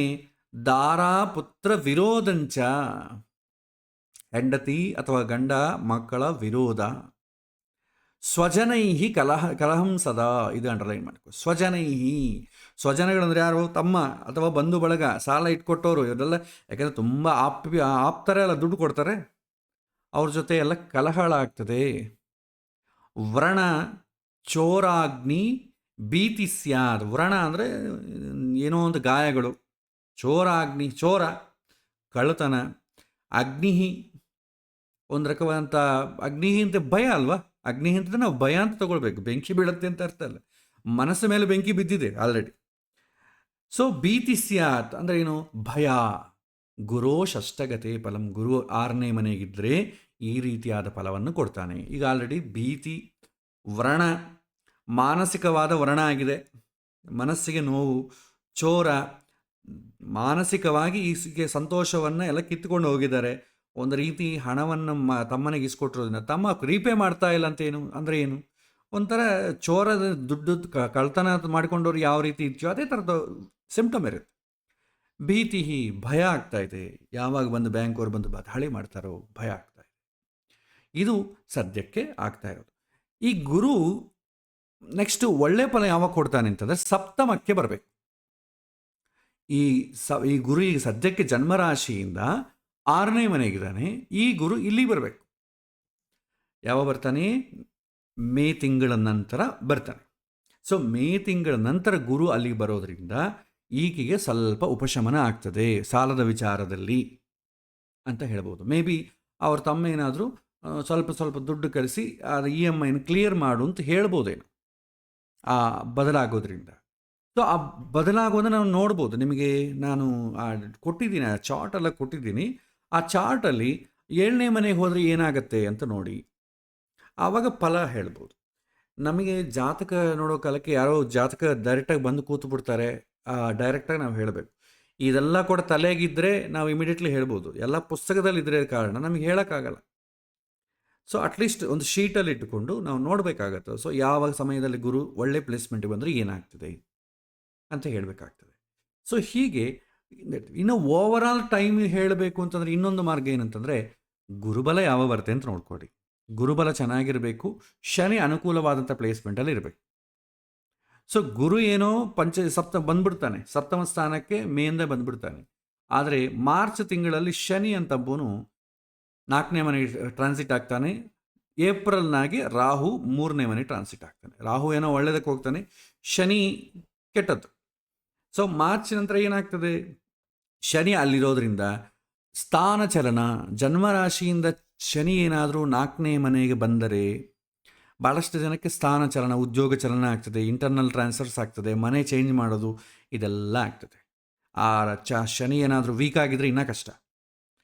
ಸೊ ಈತ ನಾಳೆ ಮಾರ್ಚ್ ತಿಂಗಳಲ್ಲಿ ಇಲ್ಲಿ ಬರ್ತಾನೆ, 2.5 year ಇಲ್ಲೇ ಇರ್ತಾನೆ, ಆಲ್ಮೋಸ್ಟ್ ಆಲ್ 2027. ಇಲ್ಲಿ ನೋಡಿ, ನಮಗೆ ಶುಕ್ರ ಬರೋದು ಯಾವಾಗ, 2027ಗೆ. ಮತ್ತೆ ಈತ ಇಲ್ಲಿಗೆ 6ನೇ ಮನೆಗೆ ಶನಿ ಟ್ರಾನ್ಸಿಟ್ ಆಗಬೇಕು. ಅಷ್ಟುವರೆಗೂ ಮನೆಗೆ ಸಂಬಂಧಪಟ್ಟ ಪರದಾಟ ಇರ್ತದೆ. ಸೊ ಮನೆ ಬಿಟ್ಟು ಹೋಗಿ ಆ ಸಾಲಗಳೆಲ್ಲ ಕ್ಲಿಯರ್ ಆಗಿ ಮತ್ತೆ ಮನೆ ಬರೋವಂಥ ಸ್ಥಿತಿ ಆಗ್ತದೆ ಅವಾಗ. ಸೊ 4ನೇ ಮನೆ ಶನಿ ಟ್ರಾನ್ಸಿಟ್ ಆದರೆ ಸ್ವಲ್ಪ ಮನೆಗೆ ಸಂಬಂಧಪಟ್ಟ ಇನ್ಕನ್ವೀನಿಯೆಂಟ್ ಇರುತ್ತೆ. ಅರ್ಧಾಷ್ಟಮ ಶನಿ ಅಂತೇವೆ. ಮನೆ, ಸೌಖ್ಯ, ವಾಹನ ಇವುಗಳ ಪ್ರಯೋಜನ ಆಗೋದಿಲ್ಲ ಅಂತ ಅರ್ಥ. ರಾಹು ಕೂಡ ಒಂದು ತಿಂಗಳ ದಿನ ಶನಿ ರಾಹು ಇಬ್ಬರು ಜೊತೆಗೆ ಇರ್ತಾರೆ. ಆ ಟೈಮ್ ಸ್ವಲ್ಪ ಪೀಕ್ ಆಗಿರುತ್ತೆ, ಏಪ್ರಿಲ್ ಟೈಮಲ್ಲಿ ಸ್ವಲ್ಪ ಪೀಕ್ ಆಗಿರುತ್ತೆ. ಆ ರಾಹು ಏನಾದರೂ 3ನೇ ಮನೆಗೆ ಟ್ರಾನ್ಸಿಟ್ ಆಗ್ಬಿಟ್ಟ ಅಂತಂದರೆ ಸ್ವಲ್ಪ ಉಪಶಮನ ಆಗ್ತದೆ. ಸೊ ಇದು ಒಳಗೆ ನಡೆಯೋ ಪರದಾಟ. ಬಟ್ ನೀವು ಇಲ್ಲಿ ಅರ್ಥ ಮಾಡಿಕೊಳ್ಬೇಕಾದ್ರೆ ಅಂದರೆ, ಶುಭ ಗ್ರಹಗಳ ಸಂಬಂಧ ಬಂದಿದ್ದರೆ, ಶುಭ ಸ್ಥಾನಗಳ ಸಂಬಂಧ ಬಂದಿದ್ದರೆ ಅನುಕೂಲ ಅಂಥೇಳಿ, ಇಲ್ಲದ್ರೆ ಪ್ರತಿಕೂಲ ಅಂಥೇಳಿ. ಒಂದು ವೇಳೆ ಆ ಗ್ರಹಗಳು ಕಾರಕತ್ವಗಳು ನಿಮಗೆ ರಿಲೇಟ್ ಮಾಡೋಕ್ಕೆ ಬಂತು ಅಂತಂದರೆ ಸ್ಪೆಷಲ್ಲಾಗಿ ನೀವು ಈ ರೀತಿ ಆಗುತ್ತೆ ಅಂತ ಹೇಳ್ಬೋದು. ಈಗ ಶನಿ ಗೋಚಾರದಲ್ಲಿ 4ನೇ ಮನೆಗೆ ಹೋಗ್ತಾ ಇದ್ದಾರೆ ಅಂತಂದರೆ 4ನೇ ಮನೆ ಅಶುಭ ಆದ ಕಾರಣ ಒಳ್ಳೆಯದಲ್ಲ. ಸೊ ಗೋಚಾರದಲ್ಲಿ ಶನಿ ಪ್ಲೇಸ್ಮೆಂಟ್ ಸರಿ ಇಲ್ಲದ ಕಾರಣ ಒಳ್ಳೆ ಟೈಮ್ ಅಲ್ಲ, ಅಷ್ಟು ಕೆಲಸಗಳ ಅನುಕೂಲವಾಗಿರಲ್ಲ. ಗುರು ಟ್ರಾನ್ಸಿಟ್ ಆಗೋದ್ರಿಂದ, ಗುರುಬಲ ಬರೋದ್ರಿಂದ ಮನಸ್ಸು ಸ್ವಲ್ಪ ನೆಮ್ಮದಿ ಆಗ್ತದೆ, ಬಟ್ ಕೆಲಸಗಳು ನಡೆಯಲ್ಲ. ಕೆಲಸಗಳು ನಡೀತದೆ ಬಿಡು, ಭಗವಂತ ಮಾಡಿಕೊಟ್ಟಾಗ ಆಗತ್ತೆ ಅಂತ ಸೈಲೆಂಟಾಗಿರಬೇಕು ಅಷ್ಟೆ, ಆ ರೀತಿ. ಸೊ ಈ ರೀತಿ ನಾವು ಗೋಚಾರವನ್ನು ನೋಡ್ತೇವೆ. ಸೊ ಇದರಲ್ಲಿ ಪಾಸ್ಟ್ ಕರ್ಮ ರಿಲೇಟ್ ಆಲ್ರೆಡಿ ಮಾಡಿದ್ದೇವೆ. ಶುಭ ಗ್ರಹಗಳ ಸಂಬಂಧ ಬಂದರೆ ಅನುಕೂಲ, ಪಾಪಗ್ರಹಗಳ ಸಂಬಂಧ ಬಂದರೆ ಪ್ರತಿಕೂಲ. ಇನ್ನು ಅಡ್ರೆಸ್ ಹೆಂಗೆ ಮಾಡಬೇಕು, ಯಾವಾಗ ಉದ್ಯೋಗ ಒಳ್ಳೆ ಉದ್ಯೋಗ ಬರುತ್ತೆ ಅಂತಂದಾಗ ನಾವೇನು ಹೇಳ್ತೇವೆ, ಜಾತಕದಲ್ಲಿ ಅಷ್ಟು ಇವರ ಪ್ರಾಬ್ಲಮ್ನ ಈಡೇರಿಸುವಂಥ ಉದ್ಯೋಗ ಜಾತಕದಲ್ಲಿ ಇಲ್ಲದ ಕಾರಣ ತುಂಬ ಎಫರ್ಟ್ ಹಾಕಬೇಕು ಒಳ್ಳೆಯ ಉದ್ಯೋಗ ಬರಬೇಕಾದ್ರೆ. ಬರಲ್ಲ ಅಂತ ಹೇಳಬಾರ್ದು, ಅದೇ ರೀತಿ ಯೋಗ ಇಲ್ಲ ಅಂತಲೂ ಹೇಳಬಾರ್ದು. ತುಂಬ ಎಫರ್ಟ್ ಹಾಕಬೇಕಾಗುತ್ತೆ. ಸದ್ಯಕ್ಕೆ ಅಷ್ಟು ಅನುಕೂಲವಾಗಿ ನಿಮಗೆ ಟೈಮ್ ಕಾಣ್ತಾ ಇಲ್ಲ, ತುಂಬ ಎಫರ್ಟ್ ಹಾಕಿದರೆ ನಿಮಗೆ ಫ್ಯೂಚರ್ಲಿ ಕಾಣುತ್ತೆ ಅಂತ ಹೇಳ್ತೇವೆ. ಅಷ್ಟೇ ಆಗಲಿ, ಯೋಗ ಇಲ್ಲ ಅದರಲ್ಲಿ ಯಾವುದೋ ನೆಗೆಟಿವ್ ಆಗಿ ಹೇಳಲಿಕ್ಕೆ ಬರೋದಿಲ್ಲ. ಸೊ ಯಾವಾಗ ಈ ಸಮಸ್ಯೆಗಳಿಂದ ಹೊರಗೆ ಬರ್ತೇನೆ, 2027ಗೆ ರಾಹು ಮಹಾದಶೆ ಶುಕ್ರಭಕ್ತಿ ಶುರುವಾಗ್ತದೆ ಹೇಳಬೇಕು. 2027ರಿಂದ ಗ್ರ್ಯಾಜುವಲ್ ಆಗಿ ಈ ಪ್ರಾಬ್ಲಮ್ಸ್ ಕಡಿಮೆ ಆಗ್ತದೆ. ಗ್ರ್ಯಾಜುವಲ್ ಎಂಬ ವರ್ಡ್ ಯೂಸ್ ಮಾಡಬೇಕಂದ್ರೆ ಸ್ಟಾರ್ಟಿಂಗ್ ಅದಾದ ಕಾರಣ ಆವಾಗಿಂದ ಸ್ವಲ್ಪ ಸ್ವಲ್ಪ ಒಳ್ಳೇದು ಕ್ಲಿಯರ್ ಆಗ್ತದೆ. ಯಾವಾಗ ಹಣ ಕ್ಲಿಯರ್ ಆಗ್ತೋ ಒಳ್ಳೆ ಟೈಮ್ ಬರ್ತಾ ಹೋಗ್ತದೆ. ಯಾವುದೋ ಇದು ಇದ್ದಕ್ಕಿದ್ದಂಗೆ ಈ ಟೈಮಿಂದ ತುಂಬ ಒಳ್ಳೇದಾಗೋದು, ಇದ್ದಕ್ಕಿಂತ 15 ಲಕ್ಷ ಕೊಡೋರು ಯಾರೂ ಇರಲ್ಲ, ಭಗವಂತ ಕೂಡ ಕೊಡಲ್ಲ. ಸೊ ಇಂಥ ಪ್ರಾಬ್ಲಮ್ಸ್ ಎಲ್ಲ ಕೂಡ ಗ್ರ್ಯಾಜುವಲಾಗಿ ಕ್ಲಿಯರ್ ಆಗ್ತದೆ. ಸೊ ಪ್ರಾಬ್ಲಮ್ ನೋಡಿ ನಾವು ಹೇಳಬೇಕಾಗ್ತದೆ. ಸಾಲಕ್ಕೆ ಸಂಬಂಧಪಟ್ಟದ್ದಾಗಲಿ, ಹೈ ಕಮಿಟ್ಮೆಂಟ್ಸ್ ಆಗಲಿ, ಪ್ರಮೋಷನ್ಸ್ ಆಗಲಿ, ಇದು ಇದ್ದಕ್ಕಿದ್ದಾಗ ಇನ್ಸ್ಟಂಟ್ ಆಗೋದಿಲ್ಲ. ಅದಕ್ಕೋಸ್ಕರ ಗ್ರ್ಯಾಜುವಲ್ ಆಗುತ್ತೆ ಅಂತ ನಾವು ಹೇಳಬೇಕು. ಆಮೇಲೆ ಯಾವಾಗ ನನಗೆ ಒಳ್ಳೆ ಟೈಮ್ ಬರುತ್ತೆ ಅವಾಗ ಹೇಳ್ತೇವೆ, ಗುರುಬಲ ಬರುತ್ತೆ 2025 ನಿಮಗೆ ಮೇಯಿಂದ. ಸೊ ಗುರುಬಲ ಬರೋದ್ರಿಂದ ಸ್ವಲ್ಪ ನಿಮಗೆ ಮೈಂಡಲ್ಲಿ ಸ್ಟ್ರೆಸ್ ಕಡಿಮೆ ಆಗ್ತದೆ. ಸೊ ಶನಿ 4ನೇ ಮನೆಗೆ ಟ್ರಾನ್ಸಿಟ್ ಆಗ್ತಾ ಇರೋದ್ರಿಂದ ಸ್ವಲ್ಪ ಮನೆಗಿನೇ ಸ್ವಲ್ಪ ಇನ್ಕನ್ವೀನಿಯೆಂಟ್ ಸ್ಟ್ರೆಸ್ ಇಲ್ಲದ್ರೂ ಕೂಡ ಸ್ವಲ್ಪ ಕೆಲಸಗಳು ನಡೆಯೋದಿಲ್ಲ ಅಂತ ಹೇಳಬೇಕು. ಶನಿ ಏನಾದರೂ ವೀಕ್ ಪೊಸಿಷನ್ ಆಗಿದ್ದರೆ ಅಂದಕೊಂಡ ಕೆಲಸ ಆಗೋದಿಲ್ಲ. ಬಟ್ ಗುರುಬಲ ಇದೆ, ಮೈಂಡ್ ಓಕೆ ಆಗಿರ್ತದೆ. ನೀವು ಅರ್ಥ ಮಾಡ್ಕೊಳ್ಳೋದ್ರೆ ಯಾಕೆ ಕೆಲಸ ಆಗ್ತಾ ಇಲ್ಲ ಅಂತ ನೀವು ಅರ್ಥ ಮಾಡ್ಕೊಳ್ಳೋದ್ರಿಂದ ಸ್ಟ್ರೆಸ್ ಇರಲ್ಲ. ಪ್ರಿಡಿಕ್ಟೆಡ್. ಸೊ ಈ ರೀತಿ ಅವರಿಗೆ ಗೈಡ್ ಮಾಡಬೇಕಾಗತ್ತೆ. ಇನ್ನು ರೆಮಿಡಿ ಏನು ಕೊಡಬೇಕು? ಈಗ ಆಲ್ರೆಡಿ ನಾವು ಇಷ್ಟೆಲ್ಲ ಡಿಸ್ಕಸ್ ಮಾಡಿದ ಮೇಲೆ ಇದು ಅವೇರ್ನೆಸ್ ಕೊಡ್ತೇವೆ. ಸೊ ಈ ಸಾಲಗಳಿಗೆ ಸಂಬಂಧಪಟ್ಟದ್ದು ಕ್ಲಿಯರ್ ಪ್ರಯತ್ನಪೂರ್ವಕವಾಗಿ ಆಗಬೇಕಾದ ಕಾರಣ ಸ್ವಲ್ಪ ಮನಸ್ಸು ಸ್ವಲ್ಪ ಟೆನ್ಷನ್ಲೆಸ್ ಆಗಿರಬೇಕು. ಈ ಸಾಲಗಳಿಗೆ ಸಂಬಂಧಪಟ್ಟದ್ದು ಇದೆಲ್ಲ ಕ್ಲಿಯರ್ ಆಗಬೇಕು ಅಂತ ನಾವೇನು ಮಾಡ್ತೇವೆ, ಸ್ವಲ್ಪ ಸುಬ್ರಹ್ಮಣ್ಯ ದೇವರನ್ನು ಪ್ರಾರ್ಥನೆ ಮಾಡಿಕೊಳ್ಳಿ, ಗುರುಗಳ ಅನುಗ್ರಹವನ್ನು ಪಡ್ಕೊಳ್ಳಿ. ಆ ಶನಿ 4ನೇ ಮನೆಗೆ ಹೋಗ್ತಿದ್ದಾನಾದ ಕಾರಣ ಸ್ವಲ್ಪ ಮನೆಗೆ ಸಂಬಂಧಪಟ್ಟ ತೊಂದರೆಗಳು ಬರುತ್ತೆ. ಅದಕ್ಕೋಸ್ಕರ ನಾವು ಮನೆಗೆ ಸಂಬಂಧಪಟ್ಟದ್ದು, ಜಾಗಕ್ಕೆ ಸಂಬಂಧಪಟ್ಟ ದೇವತೆ ಕುಜ, ಆ ಕುಜಕ್ಕೆ ಕಾರಕನಾದಂಥವನು ಅಧಿದೇವತೆ ಸುಬ್ರಹ್ಮಣ್ಯ ದೇವರು, ಸ್ವಲ್ಪ ಪ್ರಾರ್ಥನೆ ಮಾಡಿಕೊಳ್ಳಿ ಅಷ್ಟೇ. ಇನ್ನೇನು ಫೋಮಾಗಿಮ ಏನು ಹೇಳಬೇಡಿ, ಯಾಕಂದರೆ ಇದು ಲಾಂಗ್ ಟರ್ಮ್ ಪ್ರಾಬ್ಲಮ್. ಗ್ರ್ಯಾಜುವಲಿ ಆಗುತ್ತೆ. ಇದ್ದಕ್ಕಿದ್ದ ಆರೋಗ್ಯ ಆದರೆ ಇನ್ಸ್ಟೆಂಟಾಗಿ ಒಂದು ವಾರದಲ್ಲಿ ಆಗಬೇಕು ಅಂದರೆ ಆಗಿಬಿಡುತ್ತೆ. ಬಟ್ ಇದು ಪ್ರಾಬ್ಲಮ್ ಗ್ರ್ಯಾಜುವಲ್ ಆಗ್ತದ ಕಾರಣ ಪ್ರಾರ್ಥನೆ ಮಾಡಿಕೊಳ್ಳಿ. ಲಾಂಗ್ ಟರ್ಮಲ್ಲಿ ಯಾವುದನ್ನು ಕ್ಲಿಯರ್ ಆಗುವಂಗಿದ್ರೆ ದೊಡ್ಡ ದೊಡ್ಡ ಹೋಮಗಳು ಅಂಥದ್ದೆಲ್ಲ ಹೇಳಲಿಕ್ಕೆ ಹೋಗಬೇಡಿ. ಪ್ರಾರ್ಥನೆ ಮಾಡ್ಕೊಳ್ಳಿ, ಪ್ರದರ್ಶನ ನಮಸ್ಕಾರ ಮಾಡಿ, ವಾರಕ್ಕೆ ಮಂಗಳವಾರ ಹೋಗಿ ಬನ್ನಿ, ಈ ರೀತಿ ಹೇಳಬೇಕಾಗತ್ತೆ ಲಾಂಗ್ ಟರ್ಮ್ ವಿಚಾರಕ್ಕೆ. ಪ್ಲಸ್ ಗುರುಗಳ ಪ್ರಾರ್ಥನೆ ಮಾಡಿಕೊಳ್ಳಿ. ಗುರುಗಳ ಧನಕಾರಕ ಆದ ಕಾರಣ ಮೇ ಬಿ ಹಿಂದೆ ಏನಾದರೂ ಪುಣ್ಯ ಇದ್ದರೆ ಅದನ್ನು ಸ್ವಲ್ಪ ಪೋಸ್ಟ್ಪೋನ್ ಮಾಡಿ ಮುಂದೆ ಹಾಕಿ ಕ್ಲಿಯರ್ ಮಾಡ್ತಾನೆ ಭಗವಂತ. ಅದು ನಮ್ಮ ಕೈಯಲ್ಲಿಲ್ಲ, ಜ್ಯೋತಿಷ್ಯರ ಕೈಯಲ್ಲಿಲ್ಲ, ಭಗವಂತನ ವಿಚಕ್ಷಣೆ ಮೇಲೆ ಆಧಾರಪಟ್ಟಿರ್ತದೆ. ಅದನ್ನು ನಾವು ಹೇಳ್ತೇವೆ. ಇದು ನಾವು ಮಾಡಬೇಕಾದ ಸಿಂಪಲಾಗಿ ಪ್ರಿಡಿಕ್ಟ್ ಮಾಡಿ, ತುಂಬ ಜಾಸ್ತಿ ಗಲಾಟೆ ಮಾಡಿಕೊಳ್ಬೇಡಿ. ಶುಭ ಗ್ರಹಗಳಿದ್ದರೆ ಅನುಕೂಲ, ಪಾಪಗ್ರಹಗಳ ಸಂಬಂಧ ಬಂದರೆ ಪ್ರತಿಕೂಲ. ಅನುಕೂಲವಾದಂಥ ಗ್ರಹ ದಶೆ ಬಂದರೆ ಅವಕಾಶ, ಪ್ರತಿಕೂಲವಾದಂಥ ಗ್ರಹದ ದಶೆ ಬಂದಾಗ ಅವಕಾಶ ಹೋಗುತ್ತೆ, ಇರೋದಿಲ್ಲ. ಗೋಚಾರದಲ್ಲಿ ಅದೇ ಗ್ರಹ ಶುಭ ಸ್ಥಾನದಲ್ಲಿದ್ದರೆ ನಿಮ್ಮ ಪ್ರಯತ್ನ ಪರ್ಫೆಕ್ಟಾಗಿ ಎಕ್ಸಿಕ್ಯೂಟ್ ಮಾಡ್ತೀರಾ.